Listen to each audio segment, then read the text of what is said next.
Hey everybody, it's Jamie. That's right, Jamie. I got it right this time. That's JJ. And with us is our special guest from a special weekend. One of the owners, promoters of our favorite promotion under the whole wide world, Chris Mowry. How are you from Journey Pro? I am. I don't know that I could be. I could be better, but it's, it's been an incredible weekend. I'll be honest. Like in all of my days of doing music and anything, any sort of show stuff, that is the most satisfying that anything I've been a part of has ever been. You know what I mean? Satisfying is a very apropos word. So we're here to talk about what happened this past weekend at both nights of All Good Things Flow Into the City. The opening of Agnes for Journey Pro, their permanent home, 13th and Agnes in beautiful Kansas City, Missouri. And everything that happened, a new champion was crowned, tournament was had. We had big debuts from very well-known names, and the surprise of all for our main event of the weekend. So we are going to strap in. If you watch the show, you were at the show, you know where we're getting at. For those of you who haven't been able to watch this show, one, shame on you. You can do that on Twitch, twitch.tv. Oh, wow. Yes. I am so good that it just riles up my jowls. So twitch.tv/journey2anarchy. You can also watch it on Zicky Dice's channel. I think he's got replays enabled. He's got night one. He's got night one. He was there for night one. So, but do one. Go watch it. It is well worth your time. You can watch almost everything. And should we lead with the big one, or should we save that? Because I want to save it because that could just become I might break down. But let's Jamie, just do this. Get into it. Yeah, let's just start simple. Let's just start talk about the tournament, and then we'll get into the good stuff. So, because night one had some amazing first round matches. Like there was one that was not a banger, if you considered banger, but it was perfect. Like I just loved it to death. And we'll start with that one. And that is none other than the party unicorn herself, Lady Luck, going against not who we thought, but of Vinny Pacifico. But yes, she's going against her fiance, GPA. And that roll-up of doom is what I'm referring it as. As soon as GPA came out and did the whole chanting stuff, Jamie was immediately going, finger poke of doom, finger poke of doom, finger poke of doom. I think I was yelling it too. He was like, finger poke of doom. I was yelling it for everybody to hear. And they did the roll-up. I was like, yeah, I called it. So, fun fact. Who said that might be one of the best matches he's ever seen? Of course he would. But fun fact, when we get to night two, I just want to say on the pre-show that I happened to participate in. Thank you for allowing me to do that. You did a fantastic job. You and Kevin crushed it. Thank you. I predicted the perfect card. I don't know if you noticed that. I predicted the whole thing perfectly. Oh, we're going to talk about cards and predictions in a few moments because I have things to say about that for sure. Yeah, you do. just saying. There was card subject to change as always, so there were some tweaks that had to be made there. So that's where GPA kind of slid in and took that spot. He was originally supposed to go up against Kenny Alfonso, and I don't know, but it was almost even more perfect for both accounts for GPA and Kenny because we got to see Alpha versus Omega, former tag team champions, meet each other. Camaro, Quadfather Jackson versus Kenny Alfonso in a fantastic exhibition match. I mean, it was. Yeah, they're great. All that stuff is, like a lot of those moves are just shit happens, and you just gotta be like, all right, how do we still make the show work? Maneuver some things around so everything is still okay. And now you and Hartzell have been part of the team for a while now, so much that you're like old family, of Journey Pro, and these things have happened quite a bit because dealing with post-COVID times and travel and a blizzard here and there and different things. So, yep. I mean, some of the stuff, it's almost does it get easier to kind of roll off and make these on the fly adjustments?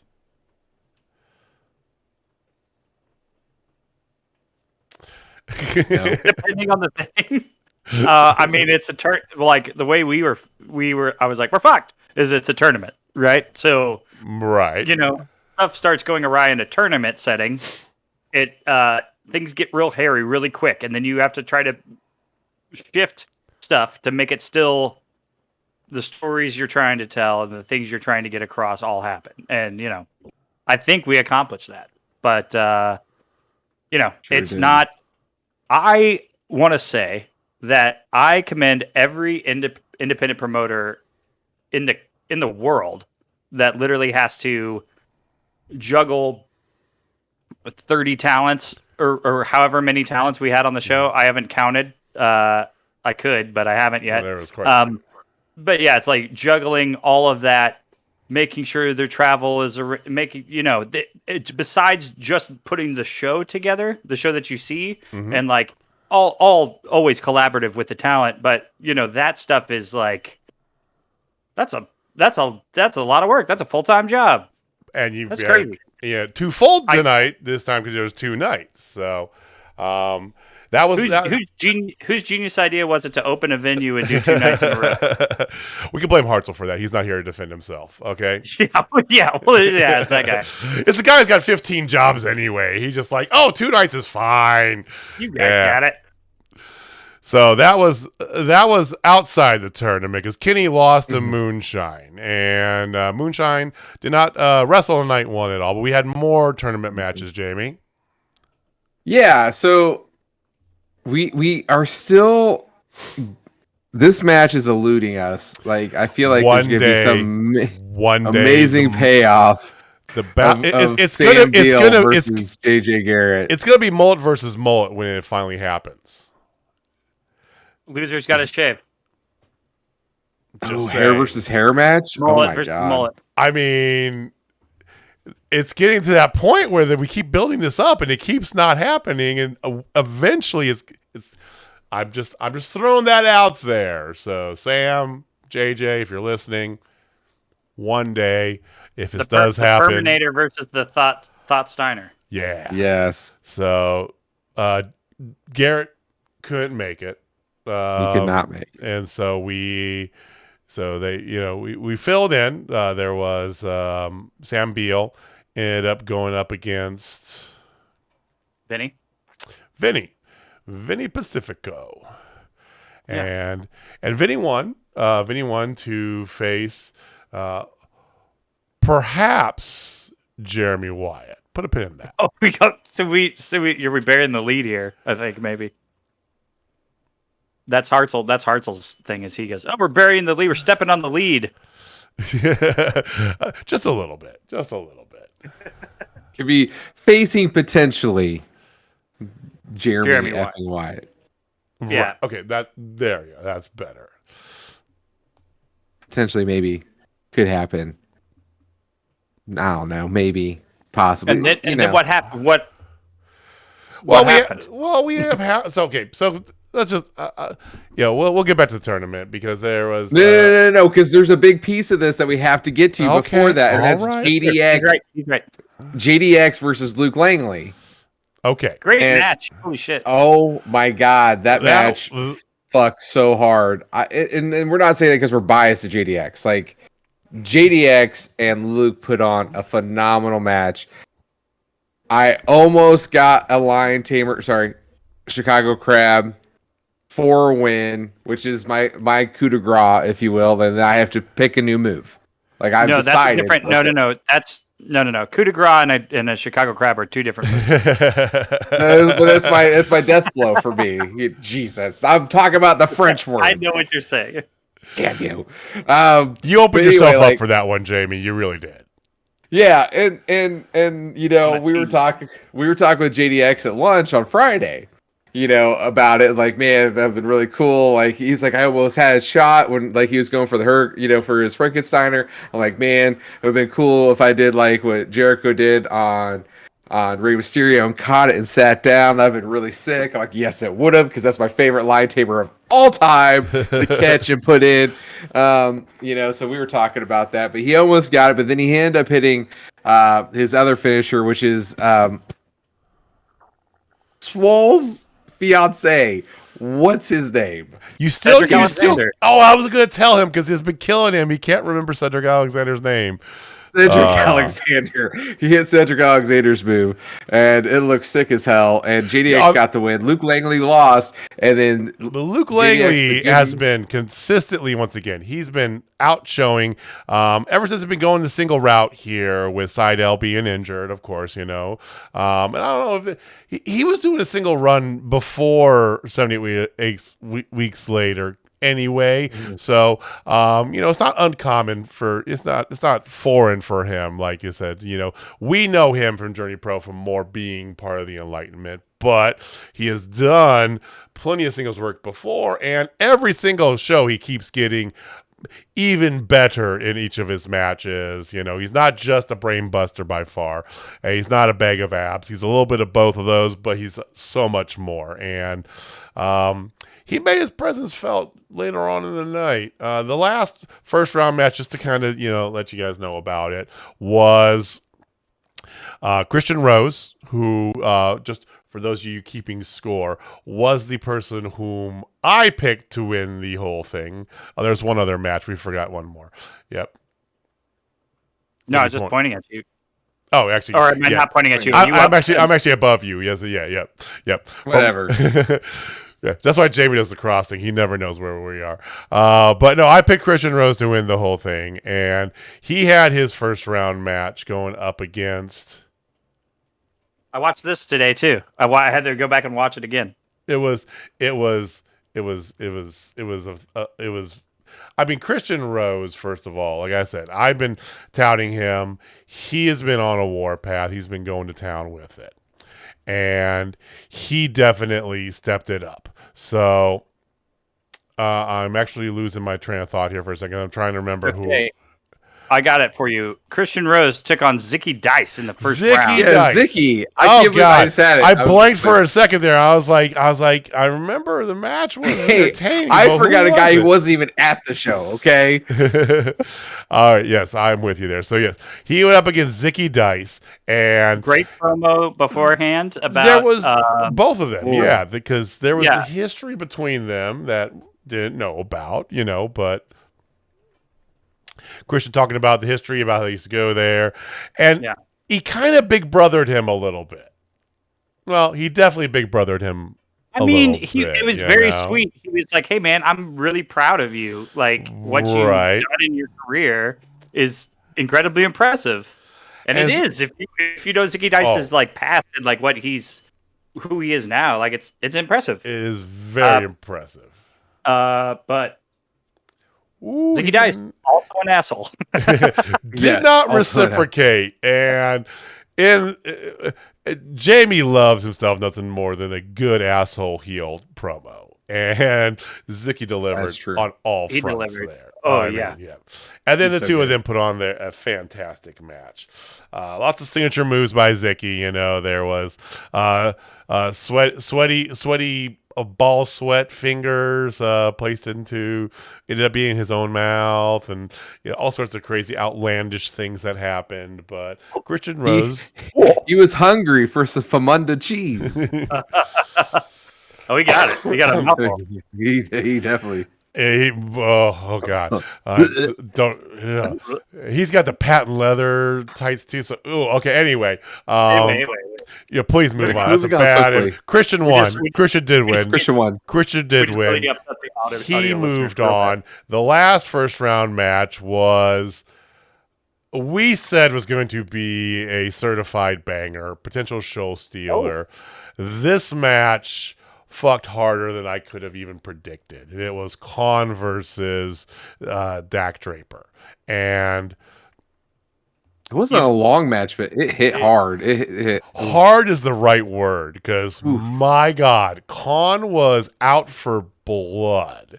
And they've had some history. Chris, I remember you talked about that before. They've had some previous history. Yeah, they'd never done a singles, but have like worked a bunch of tag stuff in ROH. So. Yeah. So this is the first time as singles competitors, and Kahn went to town on this, and it was brutal all over the place. Big meaty men slapping meat for sure. Ended when Kahn handcuffed Dak to the turnbuckle with his arm around the pole, and then banged the living shit out of his shoulder with a chair, which played a big role. It put the man in a sling. He moved on, though. Dak is moving on, which is Jamie's original pick to the tournament. It was my original pick. And for those, just as a recap, so we had, because this is important for us because Jamie was protesting. For you, sir. Jamie was protesting to our last a pay-per-view title bout that we had because there was some card subject to change things that happened. And, with an asterisk, I won the pay-per-view title from him. So he said, here's what we will do. We will take our picks, which we announced on our pre-show interview we did with Chris before the thing, our brackets, and whoever wins will get the title. And so I had Christian Rose, Jamie had Dak Draper, and he even said if it's neither of them win, then you can retain the title, So for me to win clean with no asterisk moving forward, I need Christian to get that victory. But Dak's injured now, so will he show up on night 2? We shall find out in a moment. But looking good for the 5 consecutive time champion. Also, another one we're missing here from the tournament, I noticed. I just pulled up the doc. Bankson versus Cody Lane. Oh my God, I really enjoyed that match. That opened the show, as a matter of fact. That opened the weekend. Wow, yeah. Yeah.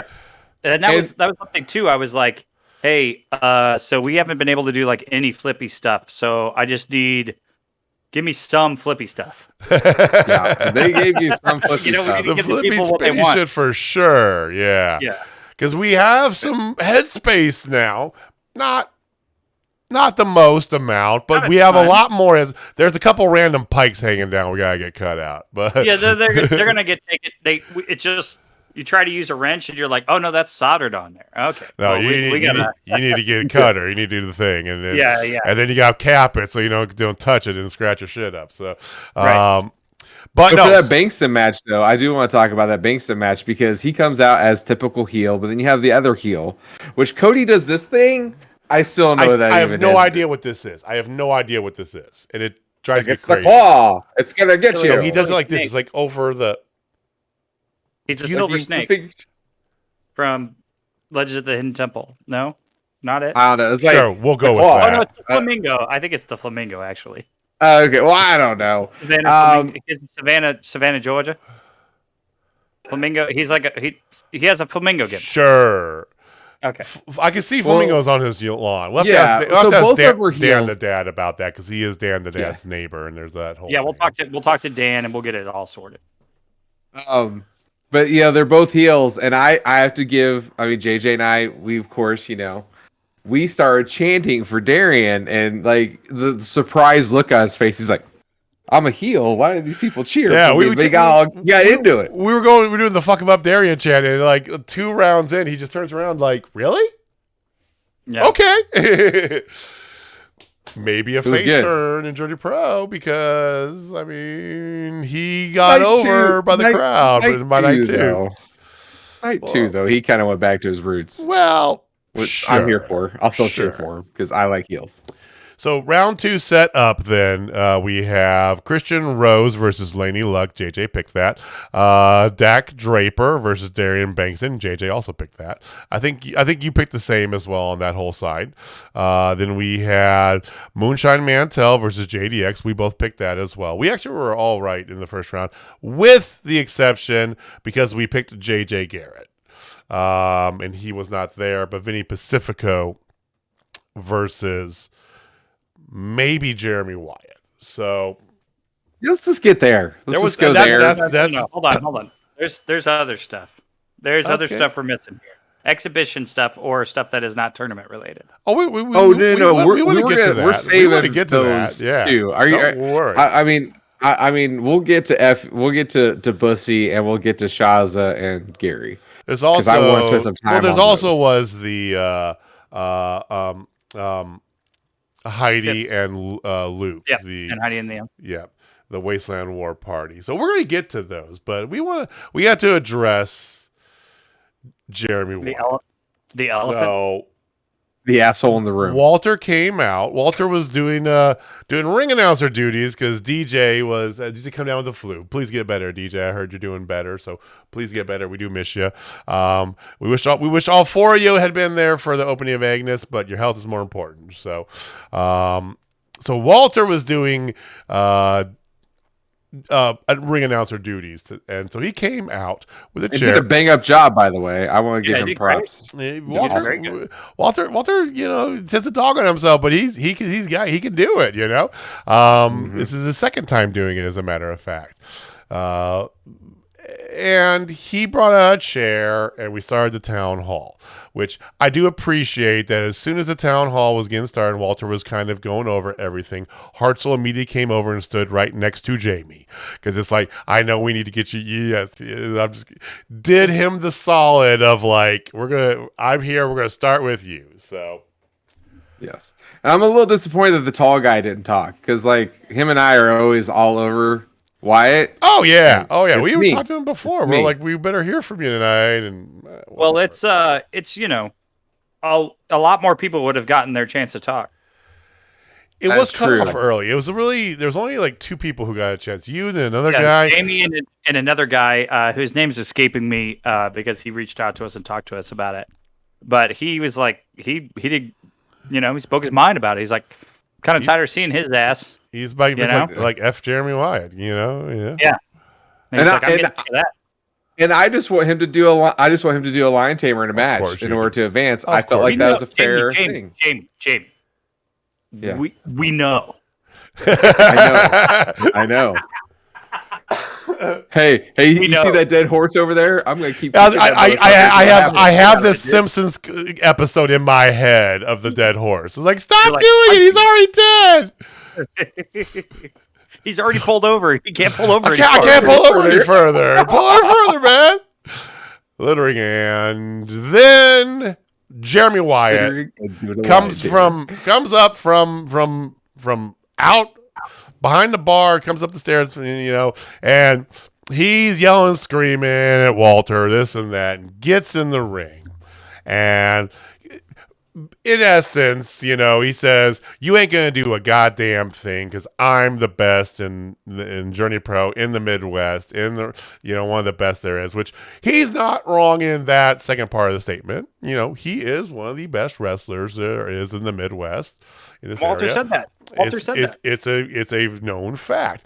And talking about you and your safe space and go fuck yourself and, you know, typical Jeremy Wyatt stuff, right? And then take off your glasses. Right. So he's threatening violence, which brings out part of the locker room. So we have Thumbs and Buns comes out, as well as Luke Langley. Now, Thumbs and Buns did have their match earlier on in the night against the Wasteland War Party, with accompanied. Thanks to Robin, our good friend, we all had our Heidi Howitzer faces, and it was nice. Howitzers, I believe it's the Howitzers. Howitzers, the yes, Howitzers. I always fuck her name up, and that's a thing. So, It's really bad when I misspell it when I put the video out, because then she just Oh, that was hilarious. It was like you spelled it wrong, berades dude. me for like a week straight, which I kind of deserve. And maybe I like it, maybe I don't. Moving on. I'm not going to shame you, dude, but whatever. So, but anyway, it was great because we all had him up there. It took her a good hot minute. It was like, oh, there's my face. Anyway, so it was good fun. It was good seeing her. I'm so over. Yeah. Seeing her and Leon together was great. And there, once again, there's a little bit of dissension in some buns, which we'll talk more on night 2, of course.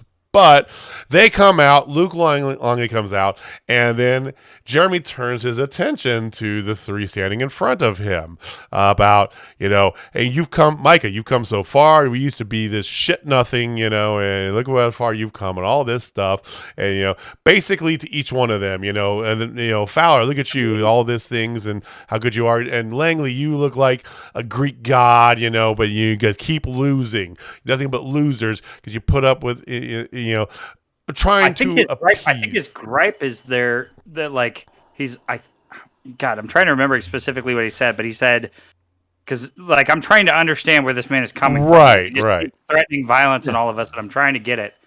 And I think he's just like this old school wrestling guy that doesn't like anything fun. But he says you shake your ass to Fowler, you have a fucking dot on your head, and you wear a fucking cape. Like, what's your deal? Yeah, and a cardboard thumb. Yeah, cardboard thumb. Right. He's like, what are you like? You guys are all talented wrestlers. What the hell are you? Why are you making a joke out of yourself? Yeah. I'm trying to like rationalize. So he's trying to appease them, and Jamie and my gears are turning very fast as this is happening. Jamie, you want to explain where our brains were at this moment? Yeah. What's going on? So instantly, we're like, oh shit, he's forming a faction right here, right in front of our eyes, all of these guys together. He's wearing a Foundation shirt, the old NWL faction that they had for what's that interesting? Is it? Hold on. Don't bury the lead here. He's wearing a Foundation shirt, NWL. Isn't it weird that like a year or 2 after the NWL folded, that another group of wrestlers like decided to call themselves the Foundation? Isn't that weird? It's a little weird. Or is it more ironic? I do think. Isn't it ironic? Don't you think? Yeah. Anyway. It is raining out here. So regardless, yeah. So we're really thinking faction. And as it turns out, we might not have been completely wrong because in the middle of this, now they're arguing. Walter's still in the middle of the ring sitting in the chair, right? And they're still arguing this and that. And Luke, who's in the middle of these 3 blocking Jeremy, who's in the corner, right? Just does a wicked super kick right to the side of Walter's face. Broke his glasses like straight to the dome. Yeah, broke them glasses, knocked him clean out, and ripped off the dot, which I have found. Chris did find that I have for posterity's sake. I have the dot now, so that's going on my. You have the heel turn dot. I have the heel turn dot. Talk about your mementos. Yeah, and he's apparently aligning himself at least somewhat with Jeremy Wyatt. So they walked out together. We didn't see Fowler or Micah, go with them. They kind of, were Swiss, if you would, and then helped Walter up along with yourself, Chris, and everybody else around there. BDX and he came out from the back. I think that Gary is the one who ended up like shooing him away. Gary had a pipe and Rose had a chair. That's what it was. Oh flip no, it, reverse it. no. Yeah. Rose had a pipe. Rose had that big pipe. Rose and Gary ended up coming Rose out with a pipe in the hall. Yeah.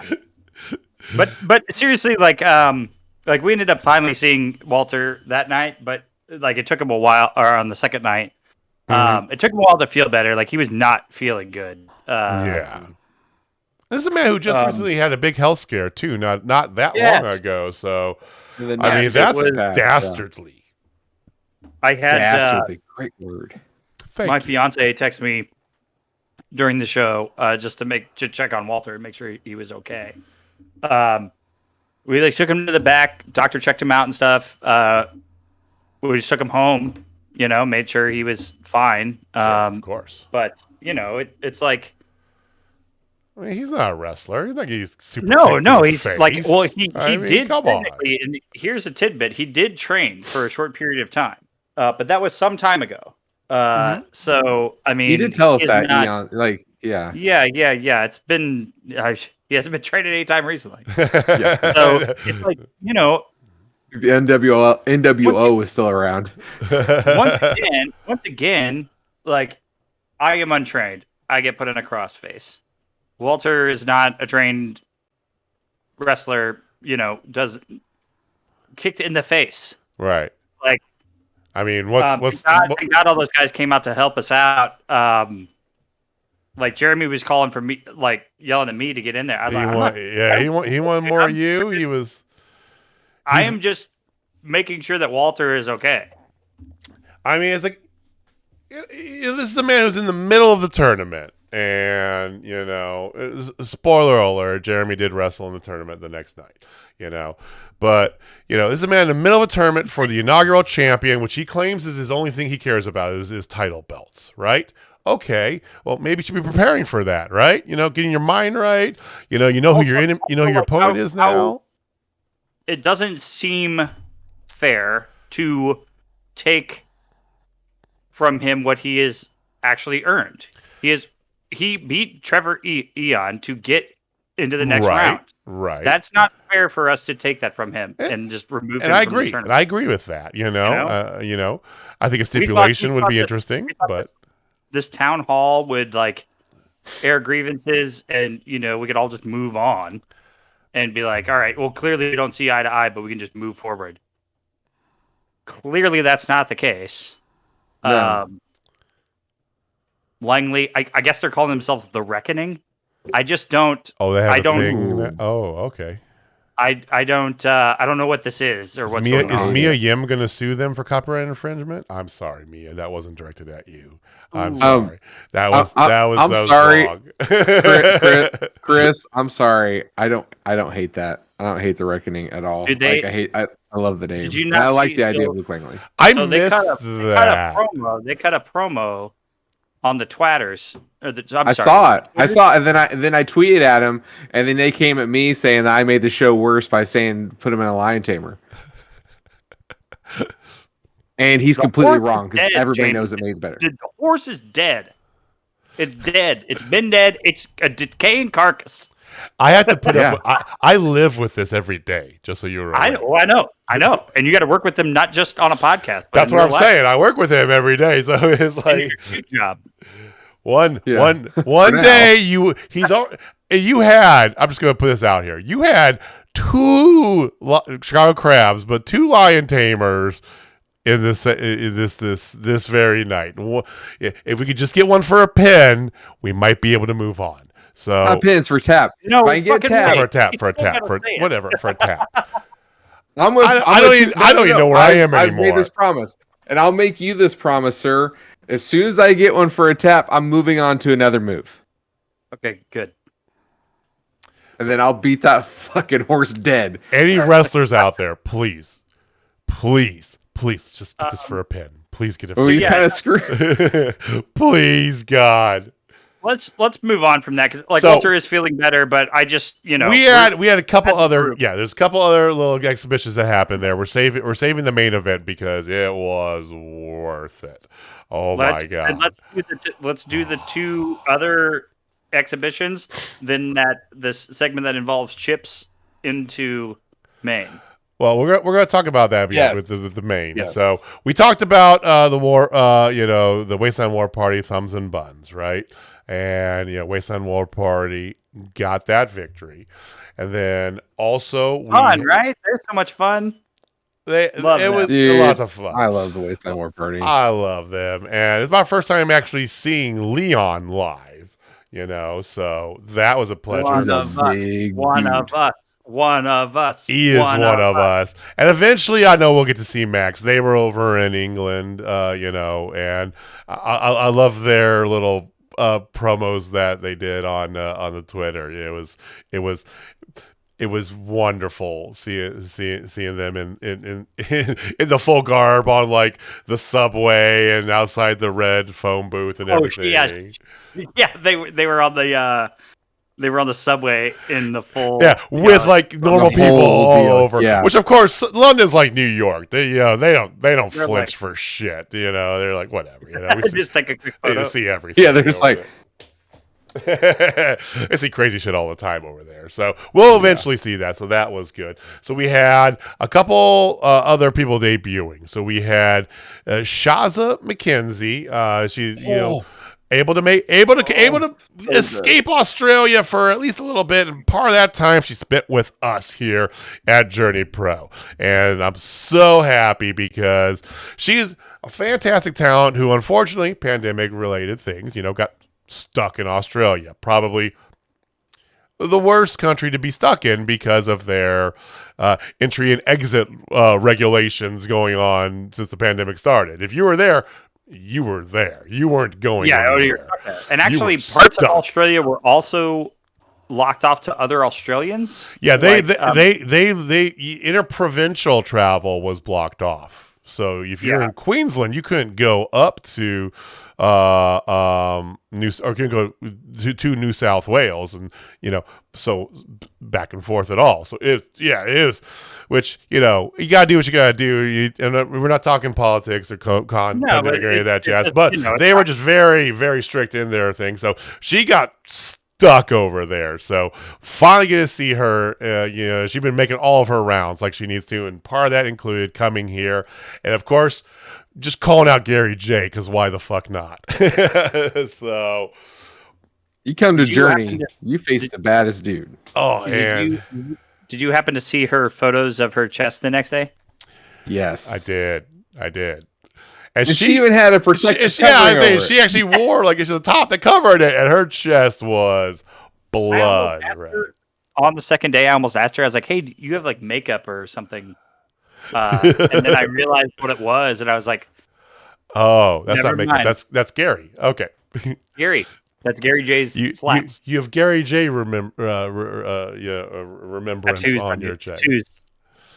So, it was a great match. I love Shazza. Good. She was great. Fantastic human being. Love her. Wish she wasn't in Australia and here with us all the time. I know. She's super nice. I know. And unfortunately, I think she's got to go back in a few weeks. It's just a short-term visa. So, but until the end of May.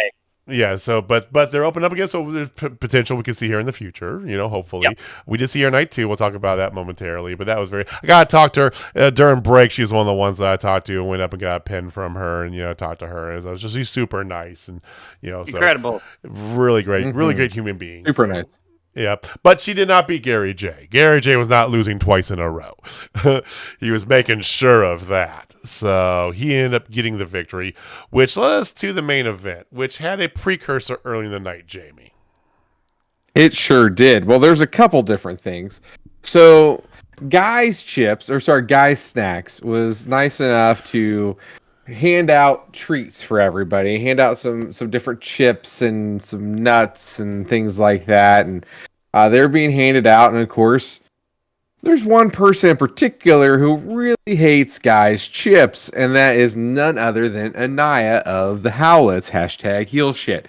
And he comes out and with Hoodie, and they're just running their mouth about how crappy Guys chips are, and so he happened to grab a bigger bag and straight punted it into the crowd. It exploded everywhere, chips everywhere. And then here comes Team Bussy to make the save to get out. And then they get Guys nuts. And because Effy loves Guys nuts. Effy loves Guys nuts. So does Allie. And then funny enough, Vinny Pacifico likes Guys nuts in his mouth too.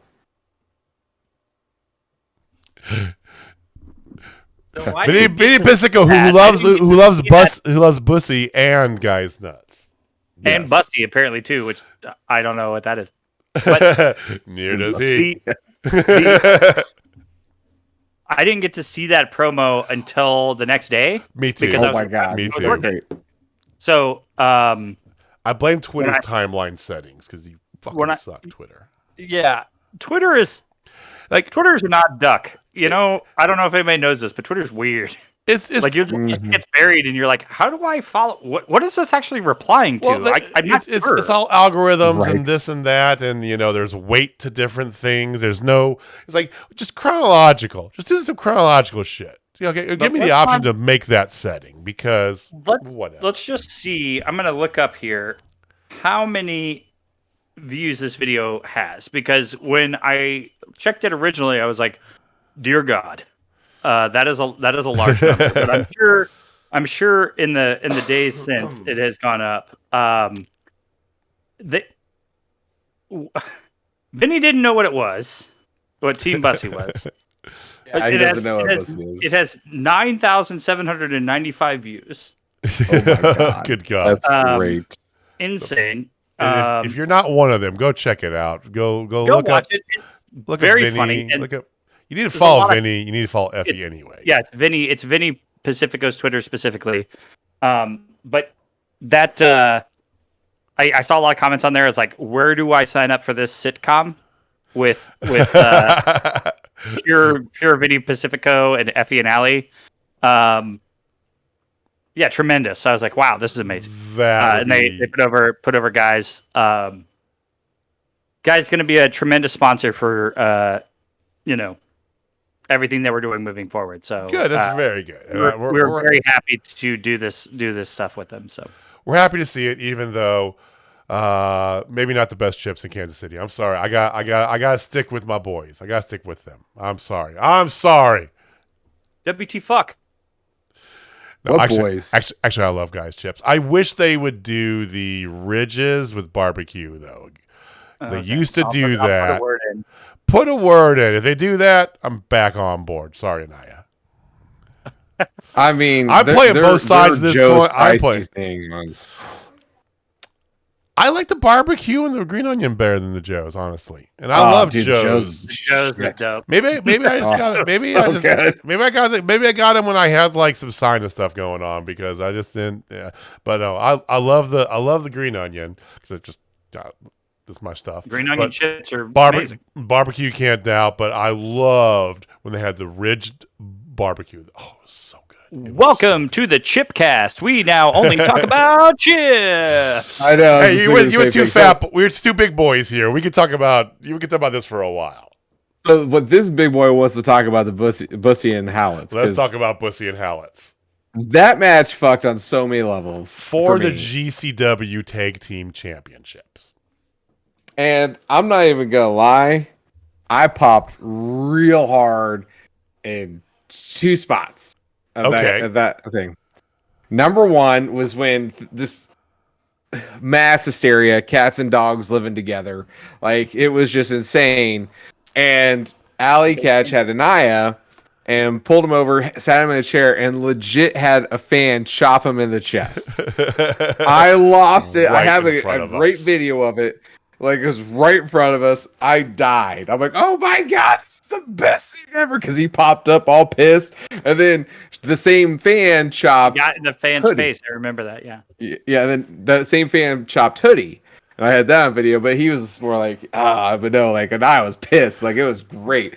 But the other part that I popped the hardest on was when the Howletts hit their finisher. I believe they call it Weapon X. I don't know. That's what I call it anyway. And it's 1, 2, 3. They're the new GCW champions. Like, we lost it at that point. Now, we were sitting on the right. If you're looking at if you watch the replay where the steady cam is, we were just to the right of that. You probably saw me pop up with my crab hat on during JDX's match. We were just in the frame there. So we were on that corner looking straight at the thing. So when we saw that happen, that's exactly what we saw. And they were like, holy shit, they actually dropped the belts. And I made a beeline for the barrier. I was going to jump over. I was in. I was like, fuck it, this is the shit. And then he had promptly been arrested. Yeah. But that was not the case. Oh, no. No, Nick. Allie had her foot on the damn rope. And Kennedy was the ref, but Shen was out there because there was, of course, shenanigans that had occurred and, Kennedy got knocked out. So Shen was out there and he made the save. yeah. So the thing that led up, I want to be clear about like what led up to this is in the match. I think Hoodie is against the barricade, and he grabbed someone from the crowd and pulled them forward into Effie's boot. So Effie's boot that's intended for Hoodie hits somebody in the crowd. Mm-hmm. Kennedy immediately runs down to go check on them. He's down there. Chin also comes over to check on the person. All this madness ensues. The finisher happens, and then like I couldn't tell from the if you watch the video, if you watch the Twitch, and we'll release it on YouTube and all these other things. But if you watch it, like I don't know how this happened, but the way that Anaya's body is when he's making the pin, you can't tell where Allie's foot is. Mm-hmm. And Kennedy would not have been able to see it either from where he was when he slid into the ring. So he counts the 1, 2, 3. As soon as Anaya rolls out of the way, you see that Allie's foot's there. It's laying right there on the rope. So his body was blocking the referee's view. Absolutely. Blocking the referee's view, blocking kind of everyone's view. I didn't see it, and I was on the other side. And Chin saw it because Chin was down there because he was checking on that kid. Chin sees it, runs up, says, no. By the way, both Kennedy and Chin are GCW sanctioned and Journey Pro sanctioned referees. Yes. Mm-hmm. So they were both wearing GCW referee. And congratulations to Kennedy because I know Chin's been doing it for a little bit here, and Kennedy is a little bit newer for him. But definitely congratulations to both of them for making those rounds and two fantastic promotions. Yeah. And so the refs came up and told me because I was like, and no, I was like, holy shit. We just saw you call for the bell. Dude, yeah. And they came up to me and they're like, no, Allie's or like Chin ran over to tell Kennedy, he's like, no, Allie's foot's on the rope. If you look at the video too, you'll see Adriana, who's the photographer, who's incredible, by the way. She's amazing. Follow Adriana. If you don't follow her, we got a problem with you. Let's put it that way. She's incredible. You should also have her on the show for sure. She's amazing. Anyway, she is like she's like pointing, she pointing at the foot there. No. Yeah, she's like immediately pointing at it, going, "Hey, no, her foot's on the rope. Her foot's on the rope." So the match had to be restarted. Match restarts.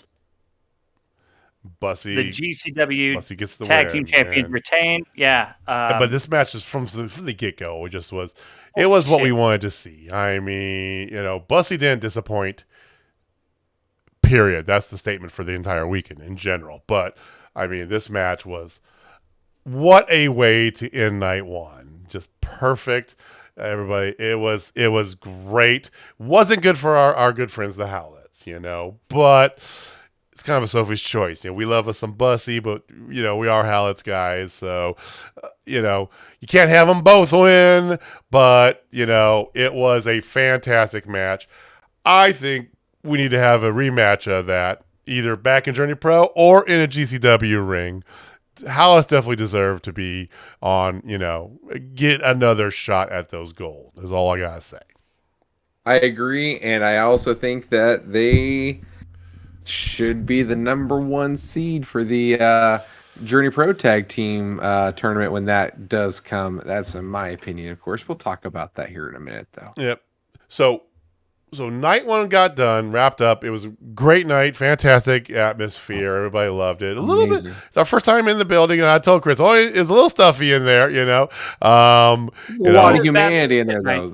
It wasn't as stuffy the second night. It wasn't as stuffy the second night, though. And, I don't know what it was, but the bar is nice. And like I said, it's only going to get better as things go on there. We were talking, the three of us, and it's like we understand what you were telling us. We see where the potential is.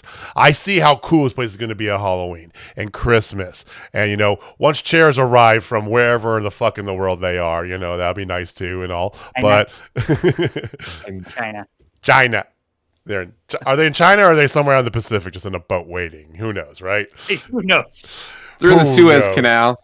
I'm Who still knows? hoping that what we purchase isn't just a fraud. And there could potentially be chairs, but it wasn't bad bringing your own chair. It's kind of cool and all, but I thought it was fun. I think though, So- you can see things growing though. You can see the potential, and I definitely, like I said.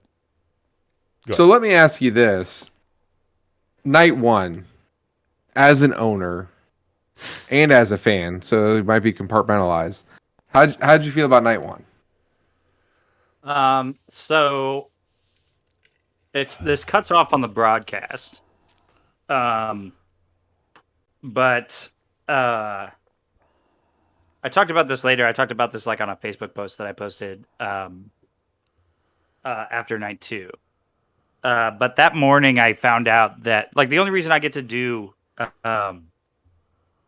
this, like live this dream and like and push forward this promotion is because my grandfather had passed and he left me a little money, and when I found out I could be a part of a promotion, like I jumped at the chance. Right. I was like, that morning I found out with all the stress of like, hey, it's show day and you have to get the show ready, is that it was exactly a year to the date of his passing.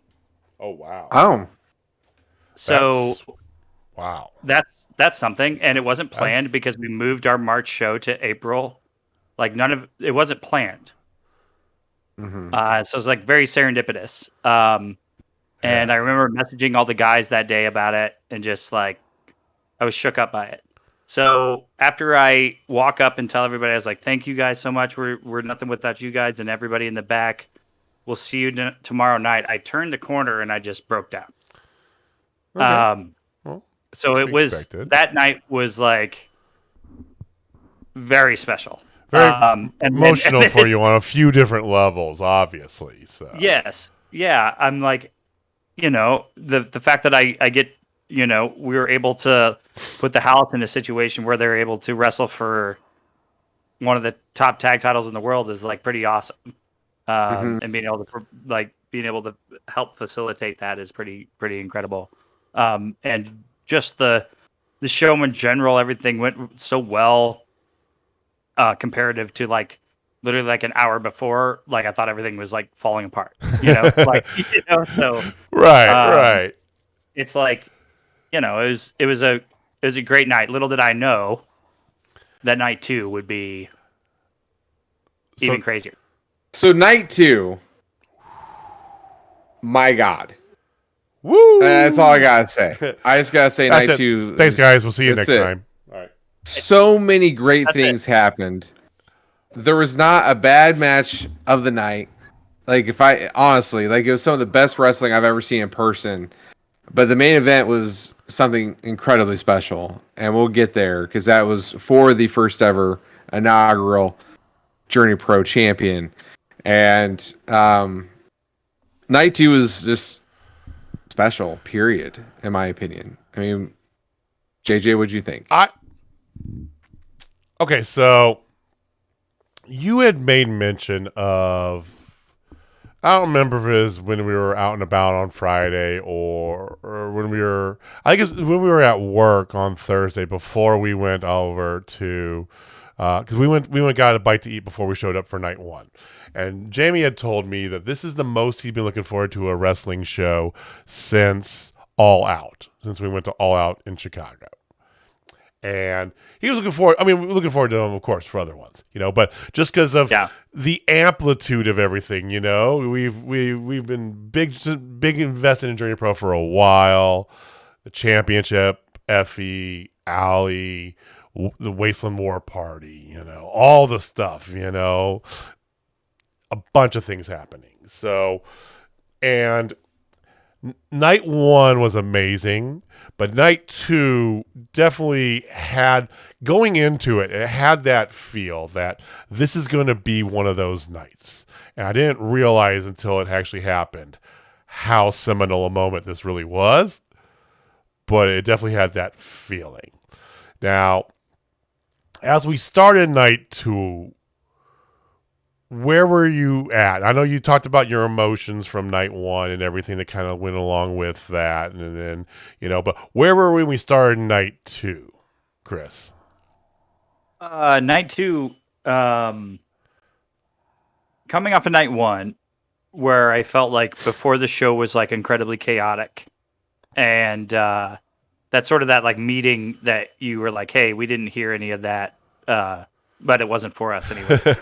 It was like just explaining to people like, hey, if yesterday was chaotic, we're sorry. If like things got lost in communication and we fucked up, we apologize. Like this has just been everything that we've been doing for, we've been having to not only get the show ready, but the venue, you know. And we just wanted to let them know that we thanked all of them for everything that they had done. Most of them had, especially people that had never been here before, had gone above and beyond in their matches and just their work on the show. And so we're just thanking them for that and apologizing for maybe it being a little chaotic backstage. Okay. For the first night. And then after that, it was like this giant weight just went and just like went off of the top of the building. And the rest of that day, I literally had like no worries or stress the entire show. Night. And I'm never worried about our matches, like, because I know the level of talent that we have. Like, I'm never worried about what's going to happen in the ring because I know how good they are. I'm always worried about story and like and segments and things, or like, do people understand what we're doing? Do like what's like, like those are the things that stress me out.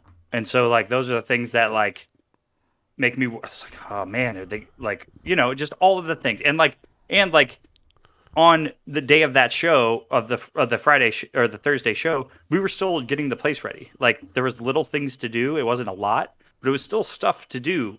On Friday, we didn't have to do any of that because we had already, all we had to do was run the trash from the previous night, get some couple things moved around. That was kind of it. I mean, how nice is it to have a place where you don't have to set up the ring or anything, right? Man, ring setup is exhausting. Like I'm not gonna. I know anybody that's in wrestling knows that. But if you haven't seen it, you should just get Google there early and peek in the window ring someplace because ring setup is a thing and tear down. Yeah, but we don't have to do that. So nice luckily we have this lovely venue, Agnes, that allows us to do those things. So yeah, going into night 2, I was a little worried just about, how night 1 had went and what people thought of it. But like talking to the talent and stuff, they were all like, hey man, you guys are good. Also, don't apologize to us because you have nothing to apologize for. Like everything's going fine. Like, but we're just hard on ourselves, like we are really hard on ourselves. I can understand that. Sure. Like we want everything to be as professional as possible, as like clean as possible. Like if you don't know what's going on, like if you just reach out and grab us, we'll be able to tell. You know what I mean? Just like we want to make sure everything is tip top. And if it's not, if we feel like we messed up in some way, we're gonna like take it out on ourselves, And we just wanted to present that to the talent, and be like, hey, But it literally all of them were like, shut up. Right. Well, I mean, you're vested. You care about it. It shows too. Yes, I think that that's a good thing. So, and I think part of that is too like what made for the moment at the end of the show. Like people understood the emotion and care that we're taking with everything. Oh yeah. And like how much it means to us. And I think that helped project that moment forward at the end of the night. That we'll get to, and I won't be able to get through. Let's get to it because I think we definitely want to spend some time really focusing in on that. So, Jamie, you go through the card here a little bit. So we had you talk about story, and probably one of the biggest storylines you had was the carryover from night 1 was the Jeremy Wyatt saga, if you would. And Jeremy Wyatt, love him, hate him, no matter what, he is an absolutely amazing wrestler.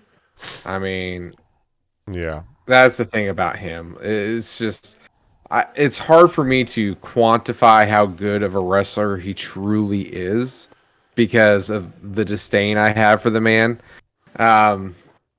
Mainly because I just want him to do what we talk about. I'm not getting into it. That horse is dead, according to Chris. Pull over further.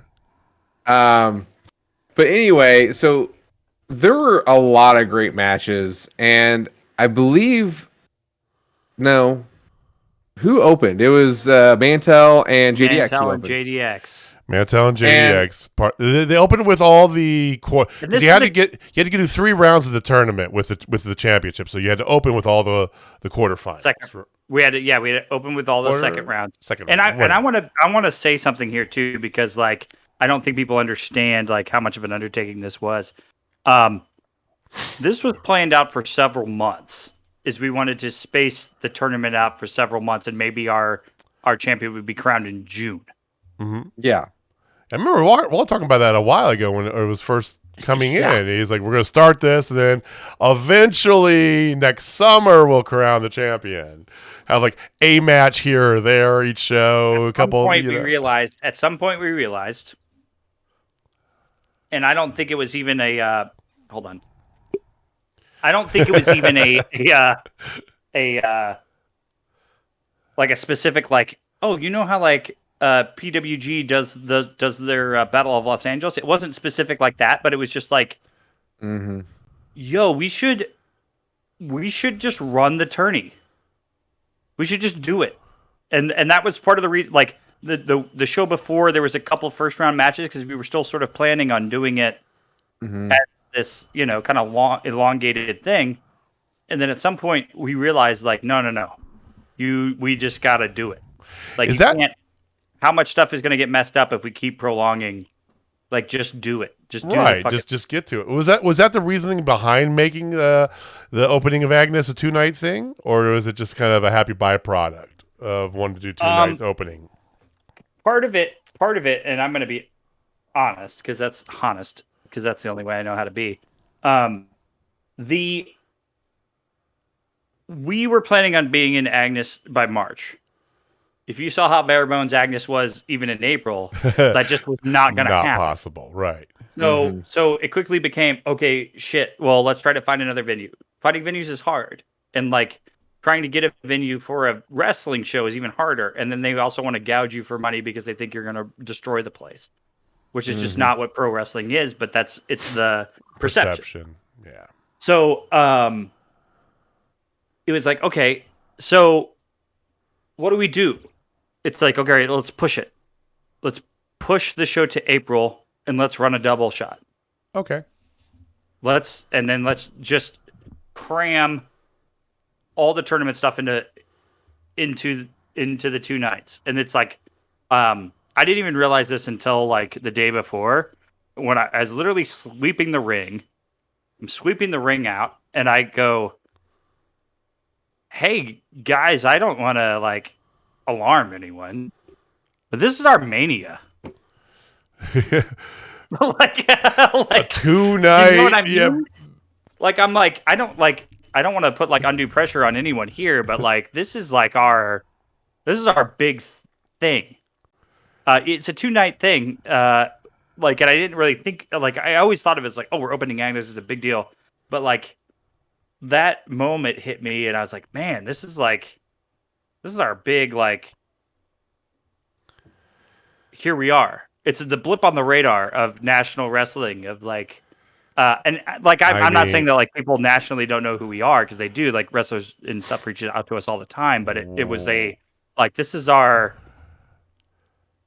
blip. This is the pulse that goes. This is this seminal moment, like I mentioned earlier, it's like one of those things that maybe every year in April you have a 2-night, all good things flow into the city. I don't ever want to run into a 2-night event again, but I know I'll have to at some point. I'm just saying that's not a bad thing to do every year around this time. Well, that'd be pretty badass. Yeah, no, it's what I'm saying. I'm joking, but we're way far out from doing that. It's a lot of work. It's a lot of work, but reward. So 364 more days. Hard as I just ramble on crazily. We'll All get right. a few more whiskeys in you, and then you'll book it live on the show. This is the last whiskey for me, I believe. Okay, all right. I'm also drinking water. You should always hydrate. Also, this is my cup from when I saw The Dark Knight Rises. I actually saw every single movie. I said it was Begins, Dark Knight, and Dark Knight Rises all in one night, and this is that cup from that evening. And you can't tell that's what it is. You watched all three back to back in the theater one night. Fuck yeah, I did. That's a long night in the theater, but I love every second of that. Yeah. That's dedication. That's also my family calling me, being like, "Are you okay?" Because of You've what sure. happened Right. around that time. Yeah. Right. Yeah. All right. Get back to So get back Cut to the that card. out. let's get back to it. So Moonshine JDX opened up. If you happen to listen to the pre-show of that, I did say JDX was gonna win. I liked Kevin's thoughts though. Kevin was like kind of like, but Mantel though, it's fucking Mantel. I Like, what are know. we talking I about know. here? That's why I'm saying. Like that's why I said the only way he could win is with a little help. That's exactly how I phrased it. And one of the things too, Mantel did not have his manager with him, which I thought was No Jovi. Awesome. Yeah, that was interesting, but a welcome addition to the opening of Agnes. hard subject to change. yeah, exactly. Which is fine. It worked out. It worked out in our benefit and our boys' benefit, who officially does like Kansas City barbecue. For the record, JDX never had barbecue until we took him. Never to had Kansas Stack City barbecue. Never had Kansas City barbecue. Now hold on, And- I'm mad at you guys. He said he had gotten some burnt ends from your house one time when he was like staying. He had LCs. He had LCs from my house that were Okay, old, LC. Okay. like 5 hours old. Right, so he said like some Still great. leftover, whatever's Still and great. stuff. Still great. Oh But- yeah. You didn't take him to Jack Stack. You took him to Jack Stack and P&L. That's not the same, and it's not even called Jack Stack. It's called like Ice House bullshit. No, we took him to Jack Stack and Freight House.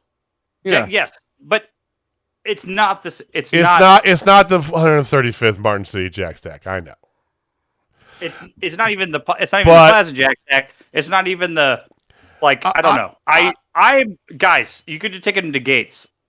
We I were was- going okay. to take him to Gates. Oh, okay. Okay. We were gonna take him to Gates because we thought he was gonna be closer to the venue and just take him to the OG Gates. But we decided let's go somewhere more well-rounded that has everything, because now we're gonna get to this one's more specific at this one's more specific at this. You know, we're gonna. I'm sorry to derail this pod, but No, I just, no. This, when I heard where you were we're going to taking get him, into I was it. like, Jesus Christ, that's not. Well, the first of that's all, not- what's wrong with that Jack Stack? I want to hear what's wrong with that Jack Stack, because I have no problem with the Freight House Jack Stack. It's the one in Power and Light. No, it's not. It's the one in Freight House. It's the what? Freight House. It's the 22nd, and it's over there by Crown Center. I totally misunderstood. I thought you took him to the Ice House thing, Joe's No. thing in No. fucking Power and Light, and I was like, No. good God, guys, God, what the no. fuck are you doing here? No. Give You know us, what I'm talking about? give us some credit. Come Yeah. on, man. That's why I was like, excuse No, me. No. we took him to the No. one outside the crossroads. Yeah. Oh, okay, you're good. The one right You're by good. Uptown. Yeah. Oh, okay, I thought, Jesus Yeah. Christ, guys, We I took thought him- you took him I thought you took Right. him to the weird bar No. inside P&L that has Joe's Kansas City barbecue in it, and I was like, And we decided on that specific location because it's kind of centered, because he was staying up north, which is where I live up north. Jamie was way down south, and I'm like, let's meet somewhere in the middle. That's probably the fairest, can't right? take him to Smokehouse because that's just garbage Northland barbecue. I actually have not had Smokehouse since I lived up here, ironically I enough. love And Smokehouse. Jamie loves it. Their beans are the best in Kansas City. There's That's one real fine. close to me, but That's fine. I think you can actually make the way you can make the best barbecue platter in Kansas City is you go grab like you a the little Jack bit of Stack- everything, right? Yeah, you grab the Jack Stack like cream corn, whatever they do, the cheesy corn. cheesy you corn. grab corn. the beans from over here and the meat from here and the whatever. You get, But well, like this meat from here, that meat from here, this meat from there, their Yeah, yeah. sauce. You get the little you bit. can Yeah. make the perfect platter, but like you guys scared me because I Okay. misread it. That's I- okay. Terrified. I was like, oh my Jack god. Stack is Understandable. Freight House. Yeah, no, You're right, Jack. I'd be mad at myself if I took him to that place. You know. Let's Oh, not yeah. lie. That's, I might, as well disown take him, myself. might as well just take him to Dickies, for God's sake. I mean, Oh. shit.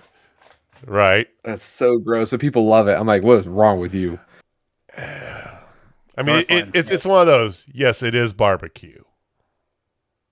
That's about it. All right. Well, anyway, JDX gets the win. On. Yeah, wrestling. Hi. JDX does get the win because Kenny Alfonso did make an appearance because Mantel was going to hit JDX with a chair.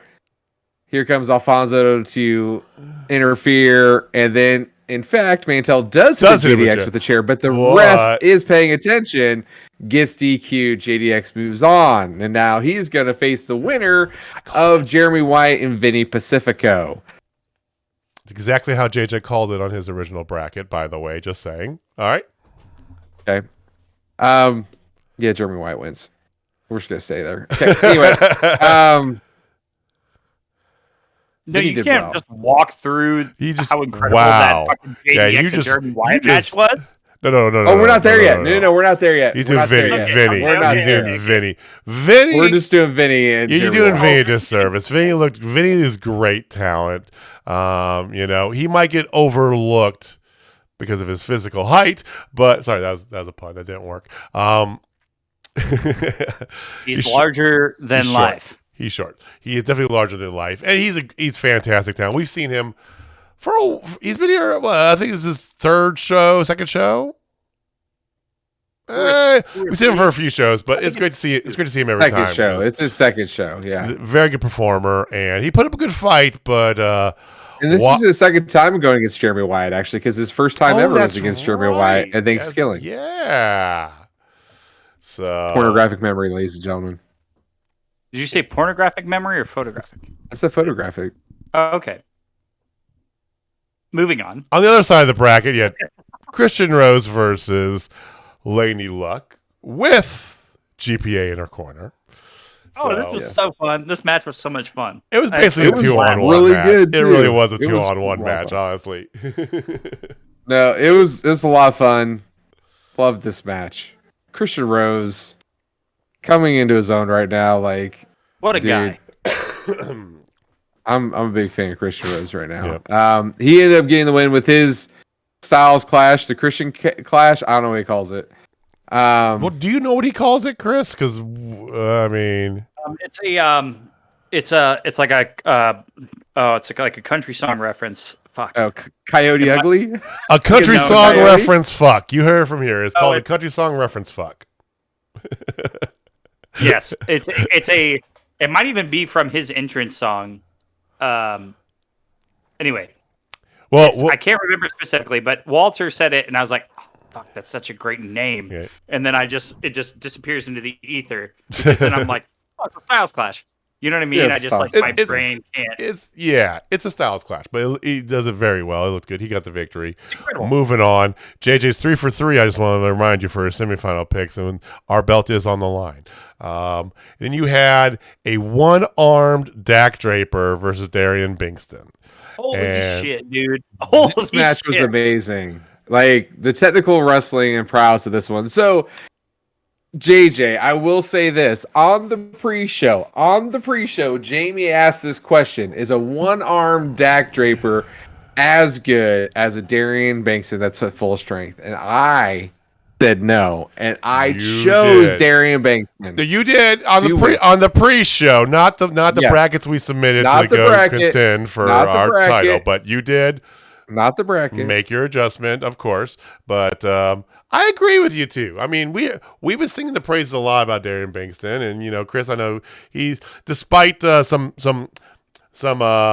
naming kerfluffles in the past. Not on you. I'm just saying. Trying to give this guy an opportunity, and yes, sorry, I didn't proofread. I had other stuff going on. I think, but I would love to see you still like misspell it. Like that's the best work ever. I'm just saying. Like 3 more times. Yeah. Yes, keep doing it. Yeah. But Darian Bingston does in fact pick up the win in stunning upset. The biggest upset, 100% of this whole thing. I mean, he did a one-armed Draper bomb. Whoa! Like this match, I rewatched I rewatched the end of night 1 from Kenny on today, from Kenny and Camaro on, and up until all the way through Effy and Gary, which we'll get to, I'm sure. We're going to get to that. I rewatched all that stuff because I during the show, little known fact, I don't get to watch a ton of it. Like I get to watch bits of it, and I go, "Holy shit, this match is good," and then get to like have to go do something. You know what I mean? Like I don't get to watch it. I mean, you're a little busy here and there. Yeah, Just so a couple things. I got to like I can tell by the crowd. Like I can usually like if I'm backstage or something, I can hear the crowd freaking out, or those kind of things. But man, that fucking Bankston Dak match was fucking rad, dude. That shit was so cool. It was, and the fact that Dak fought through that and was that competitive is insane. Like that's insane. I mean, it is definitely testament to how good he is, and reason why Ring of Honor had originally signed him, and why he's definitely going to be. He is that good. So it's always great to see him, even when he's banged up. He's still that good. Yeah, that one-armed Dak bomb, and the fact that Bankston rolled him up on I think Dak hit him with something and was like rolling over, and Bankston just grabbed his legs and pinned him. Like it was like an incredible. It was real quick. Yeah, it was a big bang. So, like it was such a aha moment. He just like saw his legs kind of flop over, and Bankston was like, and just like made the pin. It was like that match was very, very good, and both those competitors are very good at what they do. So and honestly, any night, like any normal night, that would probably be the match of the night because it was so amazing. There was a lot of those. There was a lot of those night too. Let's be honest. And this is the shocker. This wasn't even the top 3.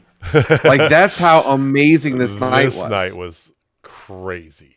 I do want to take a quick second here just to pause for the cause, because on the original bracket, Jamie did have Dak Draper winning, and he said that if anybody else besides our picks won, that I would definitely pick up the victory. So even if Christian doesn't get the title, JJ does get this title. So I'm just going to put this right here for right now. First time winner. It's like a multi-time caller, first time winner. There you go. Congratulations. I love how Jamie's giving me crap because I'm all proud of this. I'm very proud, finding the belt that I created, physically created. Finally have it back in my stress. It's my first time holding this belt. Jamie's won the last 5, belts in total, whatever, and keeps giving it to me. And it sounds especially like when the Chiefs finally won a Super Bowl, and every Chiefs fan is going on talking about how their shit don't stink, and me as a Steeler fan said, well, it's about damn time us with our 6 titles are sitting here being very... It's the exact same thing in reverse, Jamie, and you know it. You turned into a Steeler fan right there with your whole, I won 5 times in a row. You just got one now. Did you guys make the playoffs last year? Oh, we did, as a matter of fact. And we didn't last long because we out by Kansas City. We didn't last very long, but that's okay. You might be the father of that belt. I'm its daddy, and it's gonna come home to daddy. I don't know. It looks pretty good with this J Money Club badge being front and center. Is all I'm saying. So J Money Club. Oh yeah. Oh, don't think I didn't notice that you were rocking a J Money Club shirt. There's a reason I wore that shirt on night 2. Because I had to get the belt back for the J Money Club. So well, the FWO is going to reclaim that. No, it's either not. Me or Megan. No, it's not. It's going to come back home. Megan don't even know what she's doing anymore. Let's get back to all good things, okay? Because more good things did happen. So let's just get to the 3rd best match of the night. And this isn't saying that this is the 3rd best match of the night. Like, that's how crazy this match. How many matches are on this card? There was a lot on this card. Because you had 4, 5, 6, 7 matches. It was 11 on night 2. Yeah, because you had 7 in the tournament alone.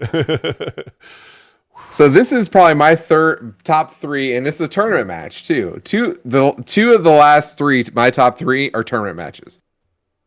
JDX versus Jeremy Wyatt. This was that amazing. match. Oh my God! For me personally, and I want to get your guys' thoughts on this. This is old school, new school. One's gonna get signed by somebody probably in the very near future, and we're gonna be lucky to see him come around. That's kind of the way I feel about him. And then one is that just grizzled veteran, and staple. This match had everything I wanted in it, other than one thing, obviously. Come on, man! It's a one-string guitar, I'm gonna start muting you. I'm just gonna, hold on. Jamie is a one-string banjo. He really is. Hey, girls got our standards. Anyway, it's your gimmick. I get it. Consistency. Exactly. It's my bit. I gotta be committed to my bit. Anyway, so JDX, Jeremy Wyatt, insta classic. We've seen this match a couple times, a little bit ago. This one was better 3 times. This is the third time I've seen it. Where was the third one? Because I know they did. So the first time I ever saw it was so we did All Our Souls Are Secret shows was the night. We've run a double shot before, actually. We did All Our Souls Are Secret shows, and then we did Edwardsville Days as like a thing for Edwardsville. That was like a. Yeah, I was unable it's to more make like that. family oriented. It's more like like, hey, this is like a festival thing, right? And this match was on there, and it was one of my like I'm just starting to get into Journey, like I'm just starting to be around, right? And so I come down to that because I couldn't make it to the night before because that was Get Up Kids at Lemonade Park, so I had to work that, so I missed the also all shows or secret shows, right? Next day is the festival show, so I go out for it and go check it out. And yeah, that's the first time I saw JDX and Wyatt, and I go, what? Okay, this I did it. I didn't make it to that. I didn't make it to the festival either. So no. It was not for like it was. It not wasn't really for us necessarily, but also is. Yeah. It's more of a like an offshoot. What do you call that? TV show land. What do you call that? Spinoff? That's it. Spinoff show. It's a spinoff show. And and still, that match happened on it, and I was like, yo, though.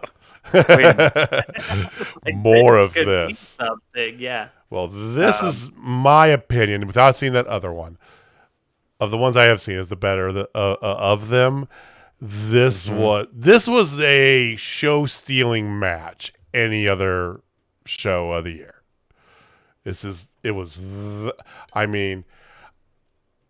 don't even go watch it. Go to Twitch and watch it because I don't even want to dig too deep into it because it was just crazy. That good. It was amazing. Watch night too, and I'm gonna apologize for anyone that's like, oh, I'm gonna go watch this wrestling show and they see the length. Sorry.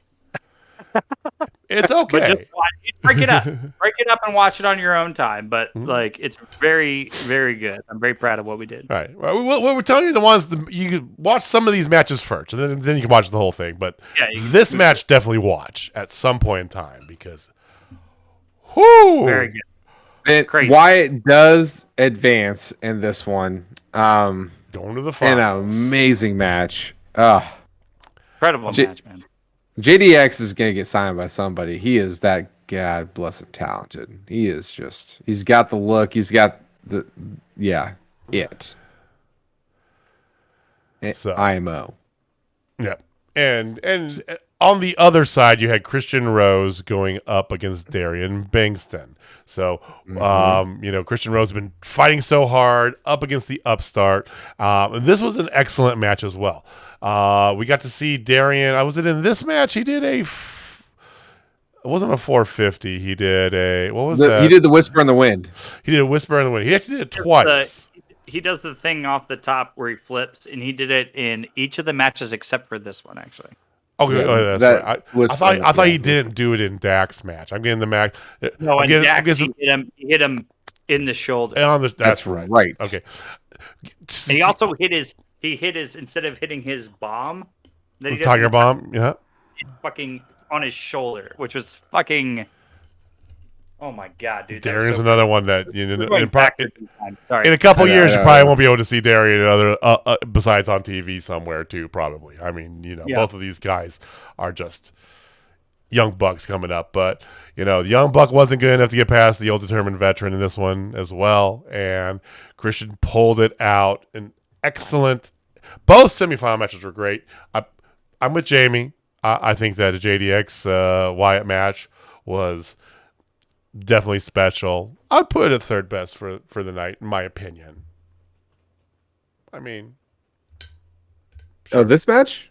no. JDX Wyatt. This match was great. Oh, yeah. That's my number 3. Yeah. Okay. So we have the final set. Finals locked in. We have Jeremy Wyatt, Christian Rose. But then we have 2 exhibition matches before that. And one of which is my number 2 match of the night. 3 Oh, sorry, we have 3. We have 3 there's exhibitions. There's 3 exhibitions. And 4, actually, because you had the tag match. Yeah, you're missing the let's do Jesus. Howletts and Thumbs and Buns, which is the one right before intermission. Yeah, Howletts and Thumbs and Buns was fun as hell. The Howletts were pissed off, and you could definitely tell because they came out there wrecking shit. They were looking for Kennedy. They wanted to get after Kennedy hardcore. Oh my god, yeah, they wanted to kill Kennedy. Oh my god, you killed Kennedy. You bastard. Settle down, Lee Harvey. So Subs and Buns, though, coming out. Micah, how about Micah coming out in a Left Coast Gorilla t-shirt? oh my god, I popped really hard when I saw it. Like, oh, it's a Left Coast Gorilla shirt, which is Howlett's former name. And also they use it from time to time, I think.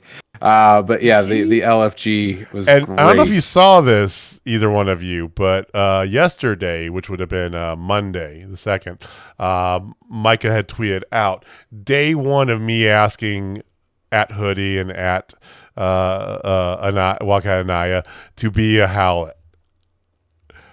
Did you not see how I responded to that? I did. I didn't spend much time on Twitter today. I've been busy. We should. You're burying the lead of how this ended, of how the match ended. Well, I'm going to get to it, but I just want to say, I'm just setting it up because I mean, Micah has been a Howlett fanboy for a little bit now, and he's making it even more and more. So let's go and get to the ending of it. And so the Howletts do their patented barrage, which is beautiful. Like, I love that tag team wrestling that they do with that thing. That they hit Weapon X, they get the W, 1, 2, 3. They beat Thumbs and Buns. Buns is not happy with Thumbs, but they're like, we could make this special. We could do this, Micah, the Thumbs and Buns was like, we could make this special. We could do this. And he stuck his hand out to shake, Fowler's hand, Buns, and Fowler just rolls away, and then it's like, sorry, he went for a hug. He wanted a hug. Sorry, not stuck his hand. So he stuck his, for a hug. But the Howletts are still standing at ringside, just kind of watching, like, what the hell's going on with this? And then, Micah turns in for a hug, and they start walking up to him, and then in classic Hoodie fashion, double guns, birds him up, and then just straight up #heel shit. So go ahead. No, you finish. Sorry. I thought you were going to miss the last part. Oh, no, go for it. What's the last part? With Micah in the ring, arms raised, no hug, and the Howletts walking away, just yelling out, Howletts! Yes. So now then it comes to Micah saying, day 1 of asking Hoodie and Anaya if he can be a Howlett. And I'm like, so to which... Oh, shit. I need to hold that one, too, because it makes a lot of sense for the main event. I can't say it. Never mind. We'll put a pin in that. damn it. Because it just goes perfectly with what that is. Things that happened the day after. You got to stay on the day. Yeah. All right. Well, then we had that. I was tag just trying team to match. say you need to follow Micah because I want to see how long he's going to do this day number of. Follow Micah. He better be doing it every day, but follow him for sure. Follow all these wrestlers, 100%. Yeah.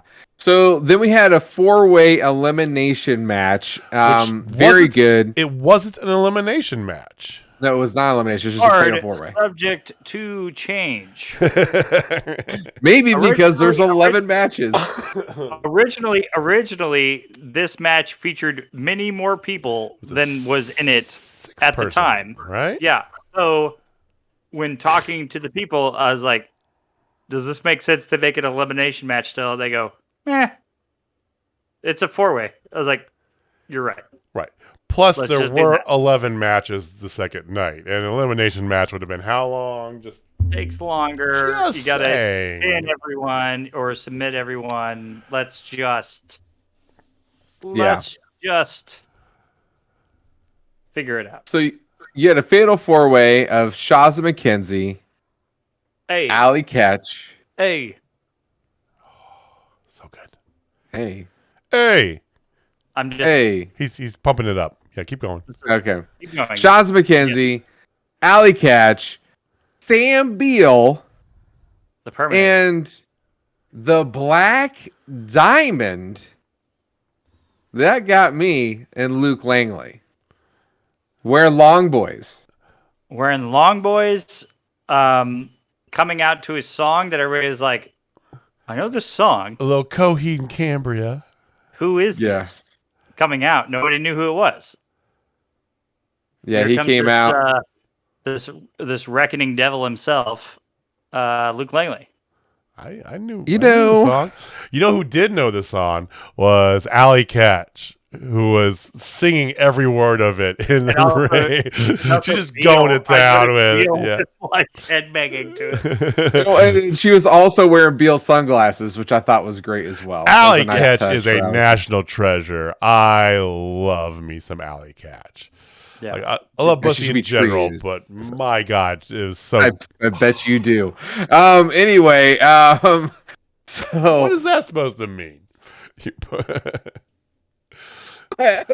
Moving right along.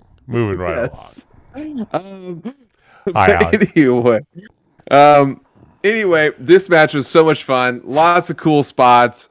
Lots of everything, but the Black Diamond, Luke Langley, ends up getting the W. Brainbuster, of course, looked good.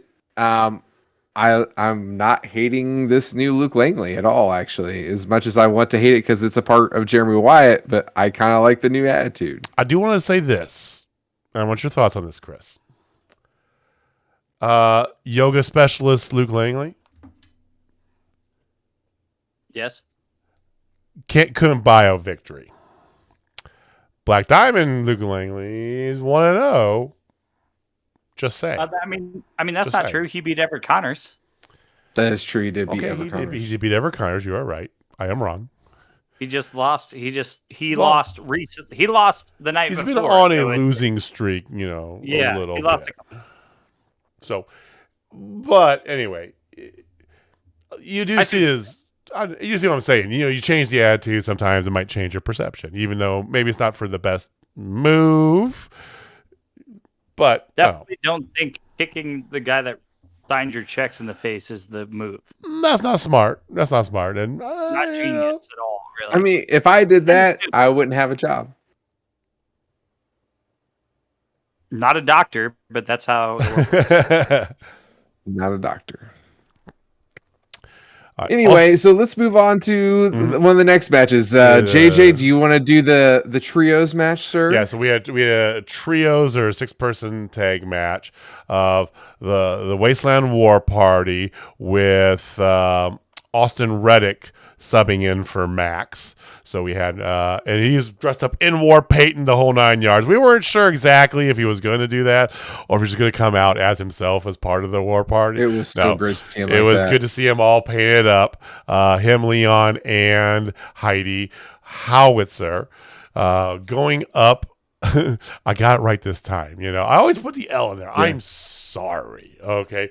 With him dressed up like that, I'm gonna call him Austin Aftermath. Ooh, You're welcome. That's a good one. I like that one. have you tweeted that? No, Tweet that. It's going to, by the time this is released, it will have been tweeted. Don't worry. don't you worry your pretty little head. It shall happen. Going up against the premier, the full premier, SK Bishop, Campbell Myers, Sans Coffee. Don't know what he's going to do now. There's no coffee bar in Agnes, and Quadfather Camaro Jackson. So, very entertaining match. It's always good to see the premiere in their totality. I think because they work very well together. They do They do kind of get a lot of six-person tag matches a lot because of that. But it's not to anybody's detriment because it's good to see all of them. And we love us some Wasteland. So, lots of good fun with this. The premiere ended up kind of sneakily getting the victory, out of, is one of those bang, bang, wait, what the hell just happened? Sort of out of nowhere bits. Can't win them all for the Wasteland, but, Premier did pick up the victory. You know what? Wasteland isn't at full strength. They have a sub. It's not easy to be like, we're going to do that. Oh. Yeah. So I do want to bring up one thing of that match because it was a great moment for me at least and for us because of the commitment to the bit. For us, he says. For Jamie. Okay, let's not get it twisted. I was talking with Heidi night one, and I was telling her I'm trying to find a chant just to make fun of the fact that you love Lord of the Rings and I'm not a big fan of Lord of the Rings. I'm just like showing one. She's like, all right, you got 24 hours to come up with one. And it just I was sitting there watching some of the matches and boom, epiphany happened. No boom epiphany. You sit there for 20 minutes running chants by me. How about this? How about that? How about this? How about that? Until you had your epiphany. Okay, just to be clear. Exactly. Just to be clear. So anyway, I was just trying to truncate there. Kayfabe. Yeah. I'm not. I like Lord of the Rings, so I'm not getting on that kayfabe. All right. so we're in the middle of the match, and then I'm like, okay, now because it got quiet, and then we started doing the Frodo sucks chant. I don't know if you heard that. Frodo sucks. Frodo sucks. Just Frodo us. Sucks. Just the two of us. Just us two. I think we had one other person. Mike I think jumped in on it. And everybody, all six of them, turn and look, and Austin's actually kind of cracking up. But then I get flipped off by Heidi, and she's like, "You suck." And then SK Bishop and Camaro look at me like, "Who the hell's Frodo?" I'm just dying. All because one of my favorite things I saw over the weekend on Twitter was a scribe of what happened during that match, and it was, I can't remember who said it. It was me. Bishop, fuck you. And then Bishop turns around and goes, fuck you. No, fuck you. And they're just screaming fuck yous back and forth. And Camaro is just like, why? Why are we doing this? Why are we Why? Why are we just screaming fuck you at each other for no reason? It's perfect. It was a soup thing. I hate you, soup. But why? Yeah.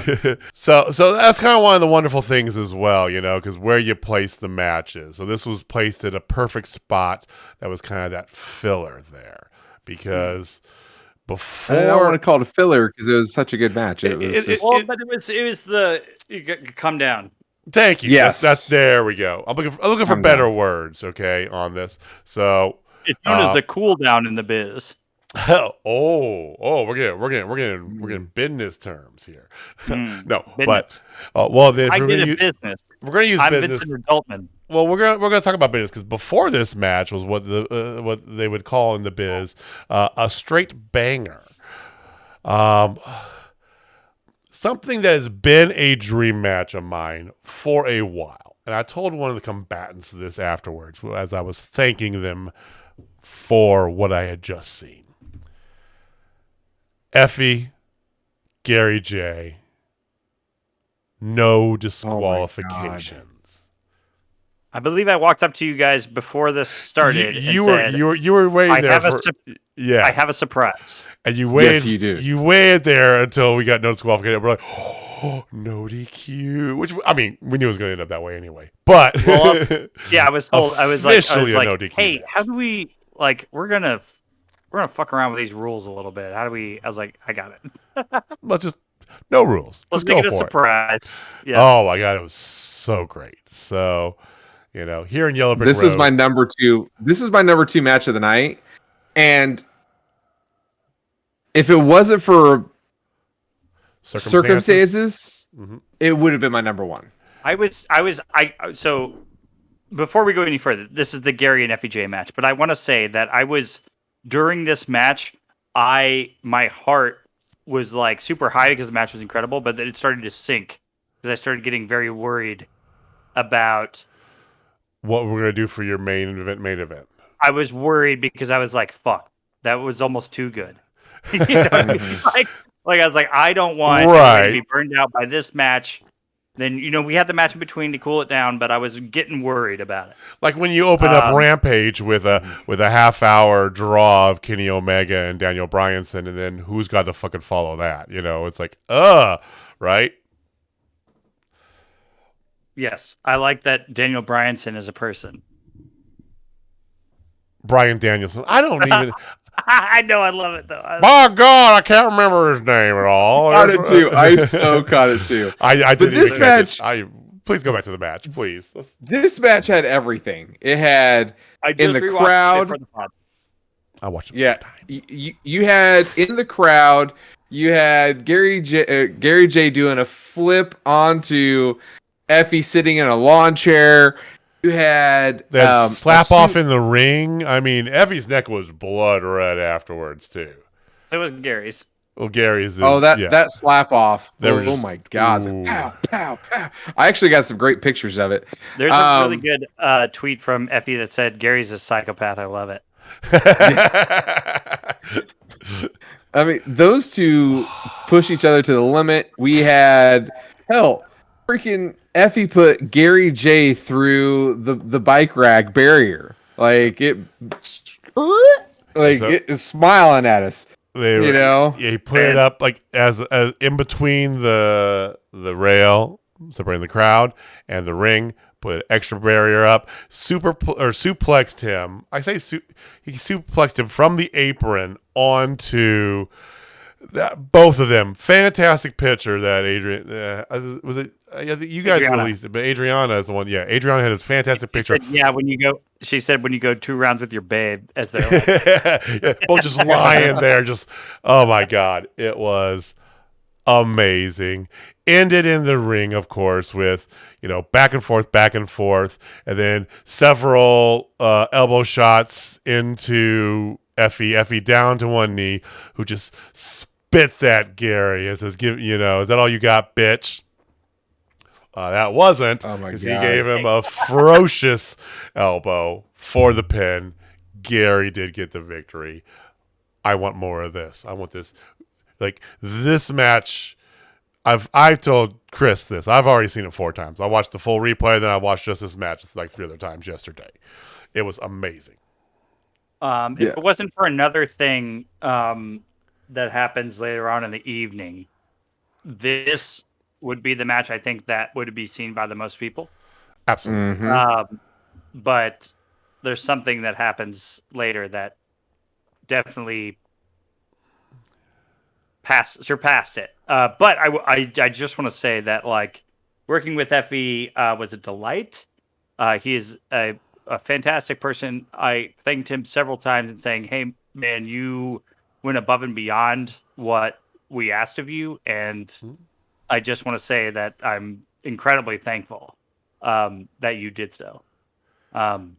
Great dude, just awesome. Absolutely. Person. I mean, will we see him back?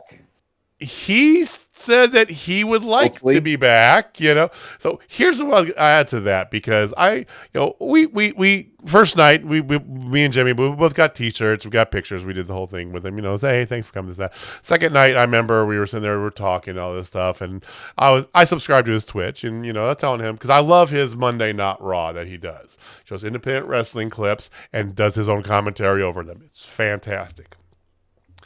So I just kind of talked to him about that a little bit and this and that. I go, thank you for coming. Actually, we love seeing you. I've been wanting to see you and Gary for several years. That was a fantastic match. We'd love to see you back. Thank you for being here. And he gives me a hug, right? I mean, it's like the nicest guy ever. Just like, he's like one of your old, I just loved Effy before. Love him even more now that I've got to meet him and see him in person. Since I picked him up from the airport, since I picked him, Zicky, and Kahn up from the airport, what a weird group of people. It's not carpool. Yeah. He just felt like we had known each other for a while. Like he was an old college friend, right? That's why he said to. I got that like from Allie too. Like they were all like super cool. Yeah, it's funny because then after we hugged him, we broed it out for a second there. Allie came over and me and him were like teasing her together, just out of nowhere. Just distinctly picked it up, and then she gave me a hug. And we talk a lot about Journey Pro as a family, right? It's not just you and Walter and DJ and Heart Soul, but these people that we've known to see every week. They're the Howletts and Gary J and Christian Rose, and a lot of them. It's like feel like family of sorts, and Effy and Allie kind of felt a little bit like family. Maybe they're those distant cousins you see every once in a while, but they're family. Yeah. But speaking of family, one of us, a lot of the debuts this week were all, they all were like very complimentary of the crowd. Absolutely. And the show, and like all of them are like, hey, you made this feel like home, or you made this feel like nothing I've ever, like in wrestling, I haven't ever felt before. And that, that's special. That's amazing. So, speaking of family, like what I did there, very big family moment for the main event. Culmination of 4 long years of grinding and fighting and growing this company. Sorry, I don't want to cut you off. Can I tell this story really quick from my perspective? Please. Yeah. Of what happened. So, I actually missed almost all of the premiere and Wasteland because I was backstage and I was talking to everybody. Mm-hmm. Right. And we saw that the storm was coming, and like we're like, oh, okay, well it should be fine. Like we'll be fine. We'll get there. I'm standing by this back garage door with Chin. And I'm standing there, and we're talking about stuff. We're talking what have you about the show and how great everything's going. It starts really raining. It starts really coming down, and there's like a really important power block that we have things plugged into right next to this garage door. And it starts raining inside, and I go, Chin, I'm gonna close that door. That's probably a smart thing to do. Yep. Now we're at really close to. We are at main event for the Journey Pro title, Christian Rose versus Jeremy Wyatt for the inaugural Journey Pro Championship. I hear Christian Rose's music start, and I start bringing down the garage, and it hits the ground, and I close it and lock it. And I turn, and Chin says to me, man, yeah, it'd be a real bummer if the lights went, and the lights went out. Thanks, Chin. I literally fucking Chin. God damn it. Right at him, and I go, God damn it, Chin. And the power goes out. So to set this up, the main event is about to happen. Mm-hmm. Christian Rose's music starts. 20 seconds into that music, the power in the entire building goes out. Not just the entire building, but whole the area. entire area. Now, the storms have been looming over everybody all day because everybody knew it was coming. All the meteorologists, they said, we're going to have storms, going to be somewhere between 10 and midnight. They're going to be rolling through, right? Or 9 and midnight, whatever it is. They're going to be some strong ass storms, one line, powerful winds, the whole 9 yards, right? So we all knew, and we were fully expecting this because we thought, it's going to suck driving home. It's going to be raining like a son of a bitch, is what we all thought, right? That was our concern. But no, power outage right at the beginning. So the power goes out. Of this culmination of this tournament. Come on, It's the end. It's the big moment. And I come running down the hallway out towards the part that's like the black wall, black curtains and everything. And Wyatt's standing there and he's getting ready. And I peek out the curtain and I see... I see that the fans. I'm good. I'll be. Okay. This is gonna happen a lot during this part. That's okay. I see that some of the fans have their flashlights out on their phones. We're all doing this, and I go. I look at Wyatt. And I go, "Hey, man, the ring's lit," and he kind of nods to me. And Rosie kind of walked away because his music had started and he was about to come out and he was like, fuck, he starts to walk away. And I see Walter and he's trying to get into the room where the switches are. I'm like, that doesn't matter. The power's out. It's not going to happen. Flip the switch. It's not going to do anything. And I grab Rose and I say, I just peeked out there and I think the ring is lit up by the fans. Do you want to do this? And he said, hell yeah. And so I walk out and I see Walter's already out there. And Walter's already hyping everybody up. And we walk past each other at a moment and he looks at me and he just goes, lean into this. And I go, I'm already there, baby. Well, I pop my head back. I'm like, we're fucking doing this.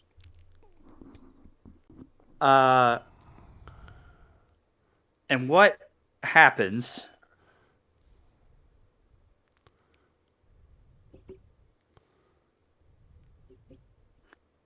is the entire I scramble and grab Adriana's photo lights. She had a spotlight thing set up thing, right? That had batteries in them, and I'm like, just fucking get them out there. And I grab people, I'm like, let's get them out there. We're gonna do this thing. Whatever you can get, right? They die immediately. And I'm so.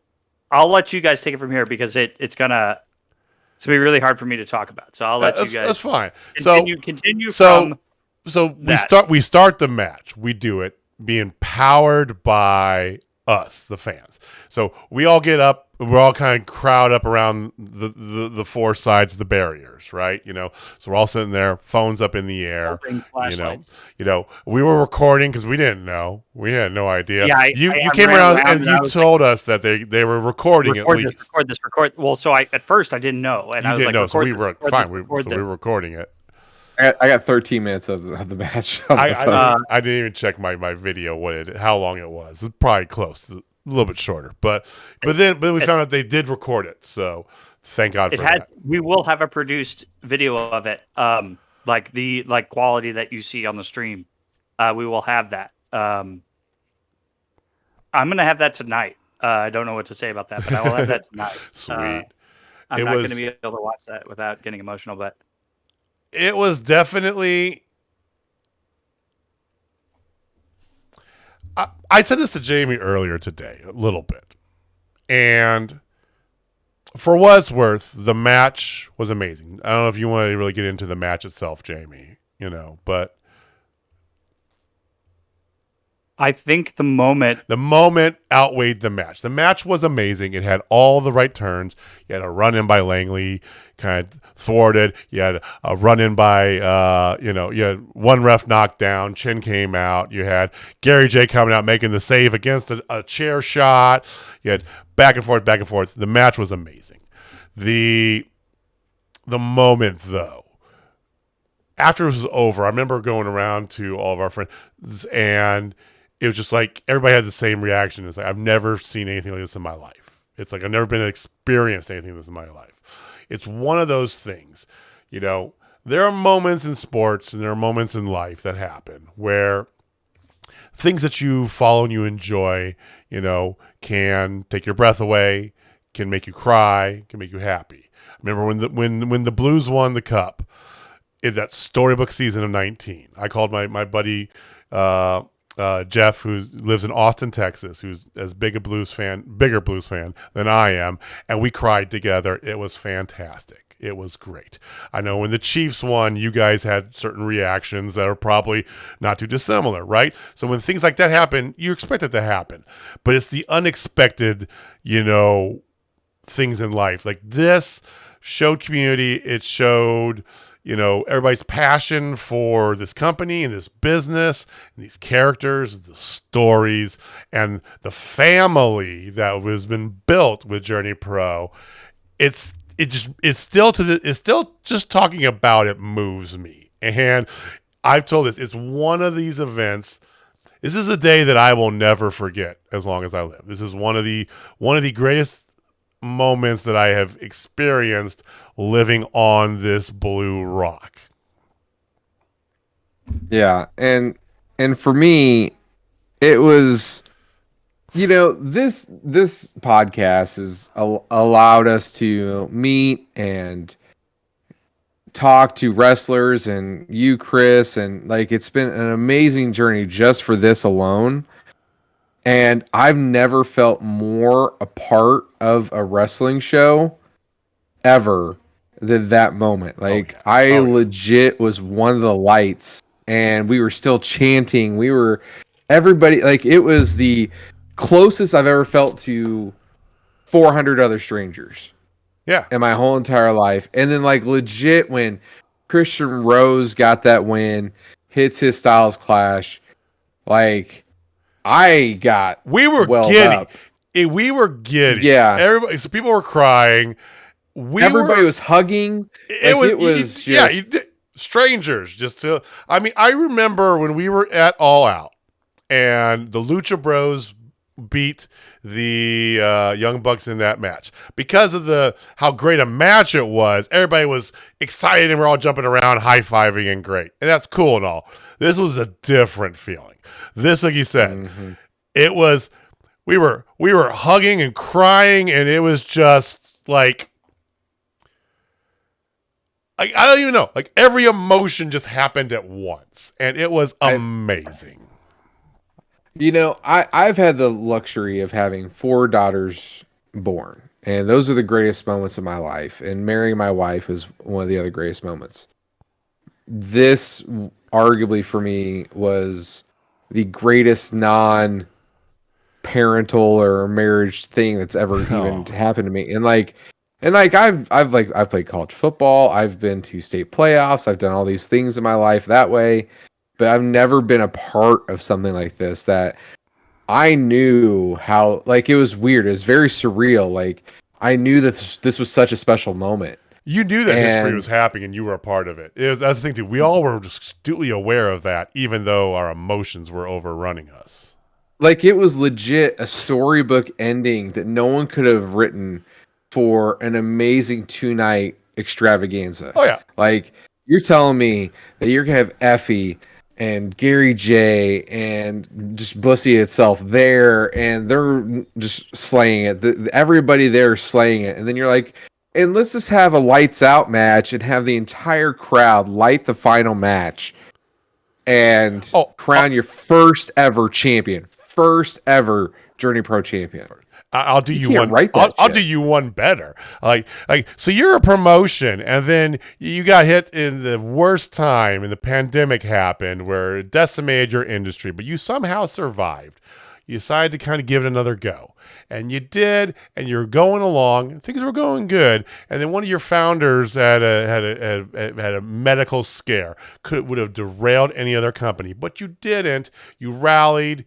You got more people behind your cause and behind your ownership team, and you kept going, you kept trugging along, and you're going to have this triumphant beginning, and then you get hit with all these regulations from the evil corporate entity, but you keep moving forward, and when you do, you have this type of event with the show, and then the thing, and then the light. Like, you tell this to producer, they'll be like, yeah, whatever, that's too far out there. Sorry, kid, I don't believe it. You couldn't write this shit. And I know we're not trying to just sit here and make you cry. That's not our intention, Chris. All right? No. It really is not. But it's just the gravity of it definitely. It hit a lot of people. Like you read some of these comments on there. I remember GPA was talking about this. Like this is a moment that live in infamy sort of tweet, right? You know? And everybody else was there. Leon was saying this, and even Jeremy fucking Wyatt, you know, like all these people like tweeting out about this. And Wyatt said moves don't matter, moments do. yeah. Yeah. I even agreed with that. And he was a for the part record. of, and to I'm be a honest mood with guy. you, he was a big part of this moment because he was the villain that was finally vanquished, right? He always seems to get these titles, no matter which promotion he goes to. It always falls in his lap, or he does some trickerations to get it and stick with the title and keep it, but he didn't. Our guy got it. Christian won it, and my God, it felt good. And like I said, afterwards, talking to people, and even like the wrestlers, I've never been a part of this. These people have been 10, 15 years on the road, right? And they're just like, never seen. This is amazing. This is a thing of beauty. Never seen anything like this, and you probably never will. And again. I truly, truly, truly, truly appreciate the Rage Against the Machine reference, by the way. This was the Guerrilla Radio match. Oh. Yeah. Lights out. Guerrilla Radio. So I know I probably said this to you after the show, and I want to do it publicly now. If I didn't, thank you. From the bottom of my heart, thank you. That was, and I know, I'm sorry. Yeah, that's make him cry more. That's okay. I know, I'm welling up just saying it because like that was some of the most kick-ass shit I've ever been a part of. And you know, it would almost be cool, like if you guys do this 2-night thing every year, the main event always be like this. Like we light it. You know, like that could be maybe just turn the lights off though this time. Yeah, well, obviously. You know, still have music and still have that, but you know, we are the lights, you know, that kind of thing. You know, you can call it when the lights go out in the city or something like that, you know. And that was the point I think that really drove it home is after it was over, Christian did his whole thing. We sang when the lights go out in the city. I mean, so that was amazing. Let me try to run through this. Yeah. So after we started, the matches started, and I remember still being like, I'm like amped up because it's happening and it's going and we're doing this way. It's like no one could have ever written this way. And Hartzell is just pacing in front of commentary. He doesn't know what to do. And I just grab him and pick him up and hug him, and he starts punching the shit out of my back. That might be why my shoulders hurt. Maybe. But he's a strong guy. And I was like, let's fucking go. Like we were just as much in it as you guys were. Like we turned in, even though like we booked the show and all that, we were just as much a part of it as you guys were, as far as like screaming along with everything that was happening. Like, that's a moment I'm never going to forget. Oh, sorry, man. And I tell you, and you will have all the information. You know, you follow all the Journey Pro stuff. Yeah, all the stuff's listed on the screen here. It's listed down below. If you're listening to us, just Journey Pro KC everywhere except for Twitch. It's Journey to Anarchy. Follow them everywhere. You can already see all the other stuff from this night, but to see this match, it's is the produced version of it is coming, and we will release it on its own. If you haven't seen, because I know that I think you guys did stream it briefly live when it happened, but it's not saved. So we we were streaming the whole show, and then when the power surge happened, the stream, like the produced stream, went down. But then a few people grabbed their phones and started doing like live Twitch streaming. So there's like 16 or so minutes of the match that are Live on, Twitter streaming, you mean? On Twitter and things like that. Yeah. But all the camera guys still had battery, so they still recorded. So the produced version of that match is going to happen. And we're going to be releasing it soon. I should be getting it tonight. Yeah. And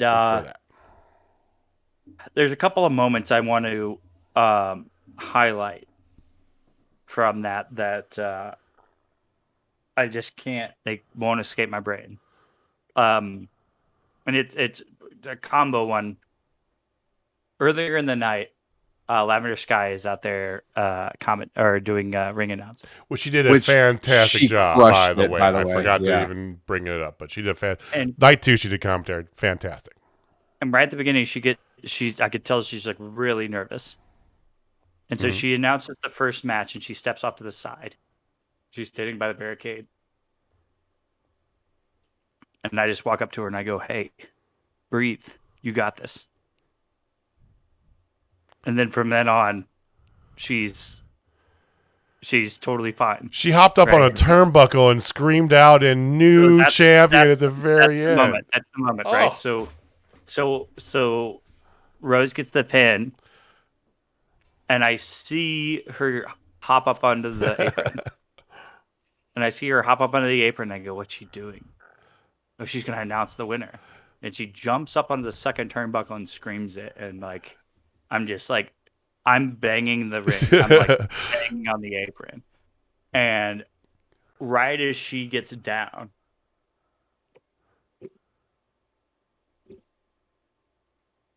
I look to my left, and Walter is in the ring.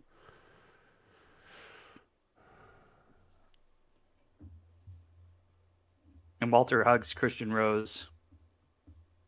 Those like 2 moments together, I will never leave my brain. Good. They'll be there forever. Even though there were streamers in the ring. Even though there were streamers in the ring, and I hate streamers. And don't think I didn't notice, Chin, that I told you not to do streamers and you did them, but you had somebody on top of making sure they got put in a trash bag immediately. Yes. I noticed. I saw streamers and I did think about like, oh, Chris is not going to be happy with that. But also Rose's speech. We have all this is recorded. We are not sure if we have the lights part. But the match and everything that meant that moment is fully produced, recorded, and we will release soon and share it with the world, because honestly, world needs it. The stuff, the reason why it's like you guys saying this stuff is making me cry is because literally the whole next day afterwards, my phone kept going on.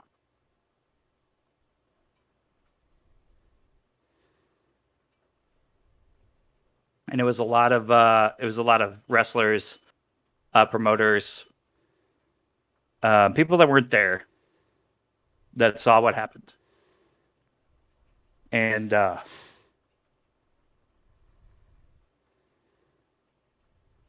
the like even the Kevin's tweet, like, "I don't cry in public," or right. Leon's tweet about it. It's so eloquently put. Because also that, I don't know if y'all know this, the Wasteland War Party are like the smartest people in wrestling. If you just go by like what they do for a living and their PhDs and such. Yeah. Or, they're legit, like super book smart. Right. Yes. And I reached out to a lot of people the next day and just said, thank you for being a part of it. And people's replies to me, like, just left me crying the entire day. So that day I achieved my goal of never putting pants on. But also, like, it was mostly spent looking at my phone and just crying profusely because of what people were sending me and what people were telling me and telling us what that night meant to them. And I can't remember the guy, and I wish I did, but the night of, it's pitch black. The show's over. Like, as soon as the show was over and it's pitch black, I went and found my fiance and grabbed her and started just like bawling. Right. Same with my dad, who was there. Oh, Yeah, who had never had been like, oh, you're doing wrestling, yeah, okay, like not like, and I used to watch wrestling with him, but he saw the power of it that night.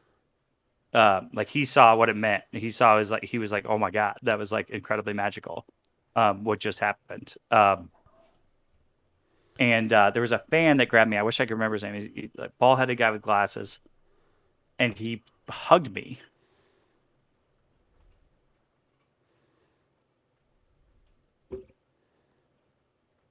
And he just thanked me for the show. And he said, I've never experienced anything like that ever. and that definitely was a consensus. And, you know, I think that moments are like that are why we love this so much. And because Yeah, that's like why there's like no other type of performance or art that like you get like sports emotion out of. right. I mean, I made the mention, I made the reference to like when your team wins, you know, you could get emotional, but it's different, right? Because it's a different investment. You know, you're a fan of, but you're part of almost. And I had other promoters tell me that if that happened on their show, they would just cry themselves to death. And I'm like, I almost did. I mean, I'm so dehydrated right now. This is going to be a show that lives in wrestling infamy in the best way. You know, I hate to say infamy, you know, because I can't think of a better term, but you know, history. There we go. In the annals of wrestling history. For the annals of wrestling, yeah.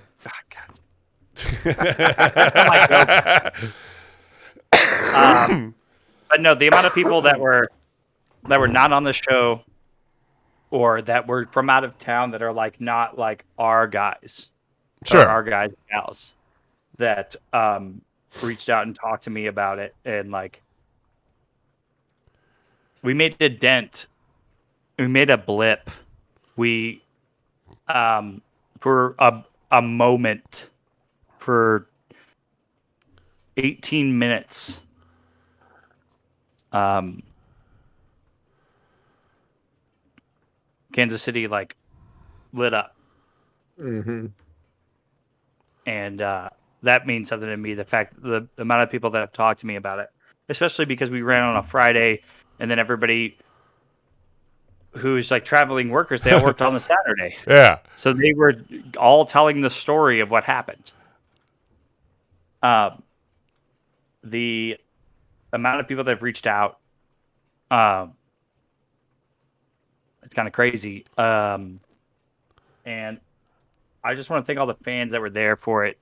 You guys were all a part of that. And if I haven't reached out to you personally, this is me doing it now. Thank you. Thank you for like, honestly, like the most satisfying night I have ever had in anything I've done professionally. Like I've worked in music. I've had like moments where I'm like, hey, we did it, you know, but not like that. Not like that. Not like that. Amazing. Well, I mean, I don't know what else to say with that. I don't think we should say anything else. Other than this, if Ruby Soho is one of the ones, Ruby, definitely make sure you get her on the show sometime. Okay, I just want to throw that out. He hasn't reached out yet, but it'll get back. It'll get to her eventually, you know. All right. Anyway, when the produced match is released, I feel like we're going to get a lot of stuff. I think like so. the pitches reached out, and they want to talk about it. Oh, sweet. That's a local rag, but like I have a feeling there's going to be more people. This story is going to continue being told because it's not everybody who is there, anybody who had the privilege to see it. Well, we'll never forget it. And the point being, I think is what Jamie was making as well, isn't surprising, right? Like, in a way, it's not surprising. Lights go out. What do Journey Pro fans do? Well, we light up the fucking ring, right? Kind of, you know. Yeah. And that's a draw. That's a draw for talent to want to be around this fan base. This is who this fan base is. This is who we are. Yeah. We'll do it. We don't give a shit. Let's go. Because one thing that Journey's been about. Let us not do that match. No. Oh no, it was gonna happen. Yeah. No, it's just one of those things. Journey Pro has always been a family. Like, always from the jump, ever since we started going, always felt like home. The new place feels like home, and then this just felt like it's like it's what family does for each other, you know. And I think I do want to clear something up because I think on Twitter Walter said something. He said, "We're not going to make excuses if you don't get it." Oh yeah. And that's not really directed towards anyone. It's just saying, like, we are forging our own path through this. You're either like rowing forward with us or you're pushing against us, but we're not going to stop. It's like there's another tweet that I think it was even maybe Langley of all people that said, "This is punk rock." It's like, yeah, he says that's a punk rock shit. Yeah, punk rock shit. Like, we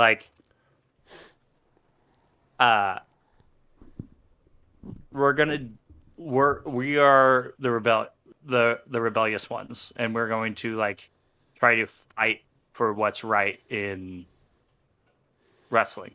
Like, we're trying to, I don't want to say like be like pompous ass and be like, we're trying to change shit, but like some of the things I hear about that happen at other promotions, I'm like, how in the hell is this still happening?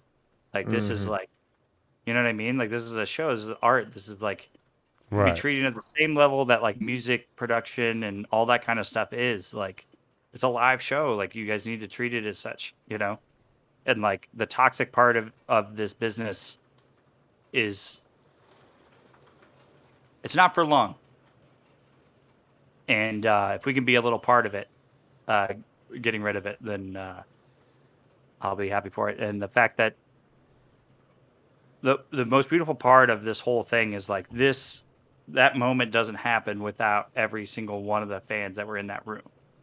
And the fact that a lot of those people had never been to a Journey Pro show or been to a wrestling show like that before, or like have ever felt that before and like understood why it's such a big deal. But in that moment, they figured it out. They like got it. I remember the moment where I turned to my left during Kristen Rose's speech, and I'm like standing at the ringside, just like, like, you know what I mean?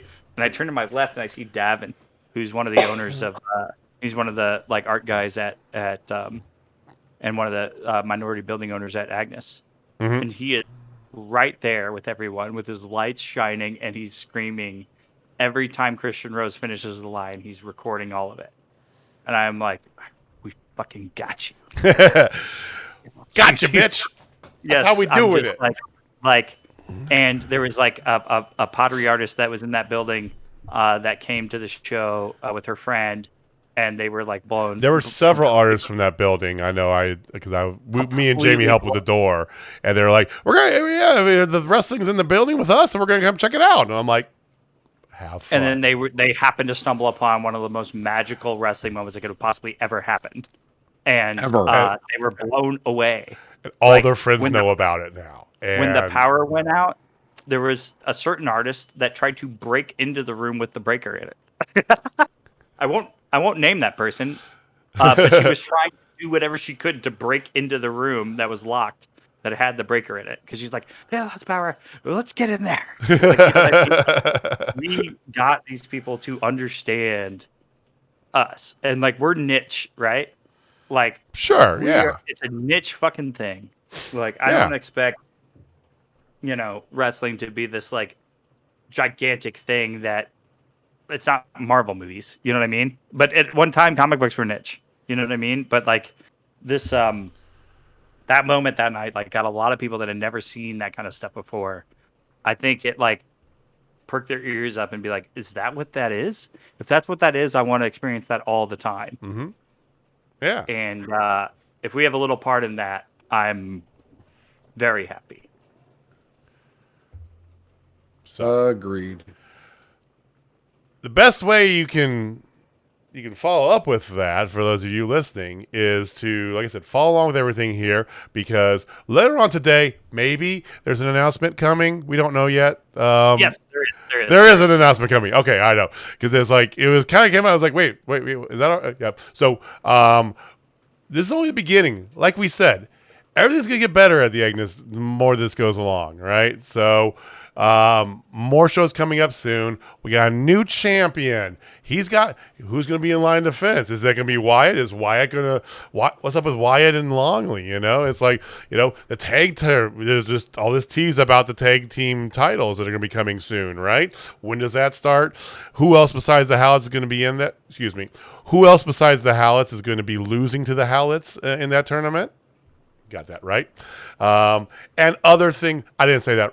I'm moving on. It's okay. I'll get there eventually. Bunch of stuff happening. So follow along. All the stuff down below. Come to a Journey Pro show. Yeah, follow That's all us. you gotta do. Next show is May 27th. Because this is being released that day, I can tell you that the next show is called Headlock Fear Cure. So May 27th, Headlock Fear Cure benefit show.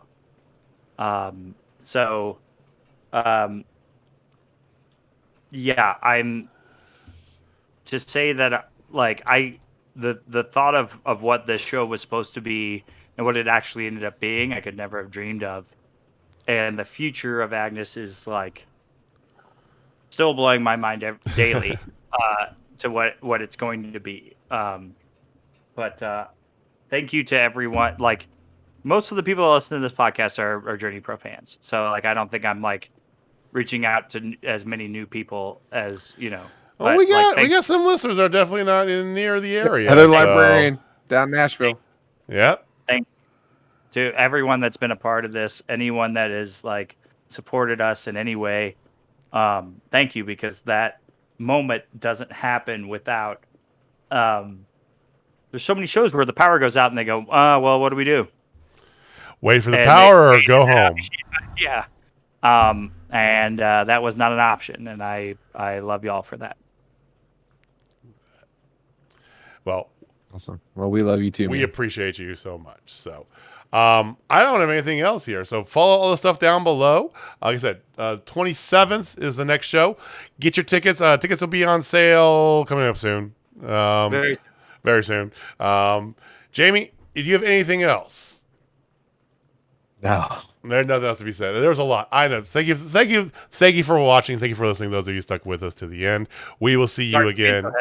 Oh no, we had a lot to get through. It was two shows, 2 whole nights. We actually did pretty well considering it was. This is a big ass one. Yep. But hey, whatever. The WrestleMania. There were Journey Pro's WrestleMania. So thank you for watching. Thank you for listening. We'll be back every Thursday with our regular scheduled vlog. Jamie, take us home. All right, ladies and gentlemen, if you're not down with Total Spot Fest, I have 3 words for you. I'll guess right one of these days. Journey Pro forever. Forever. Life. Forever. All right, guys. We'll see you next time. Peace. Peace.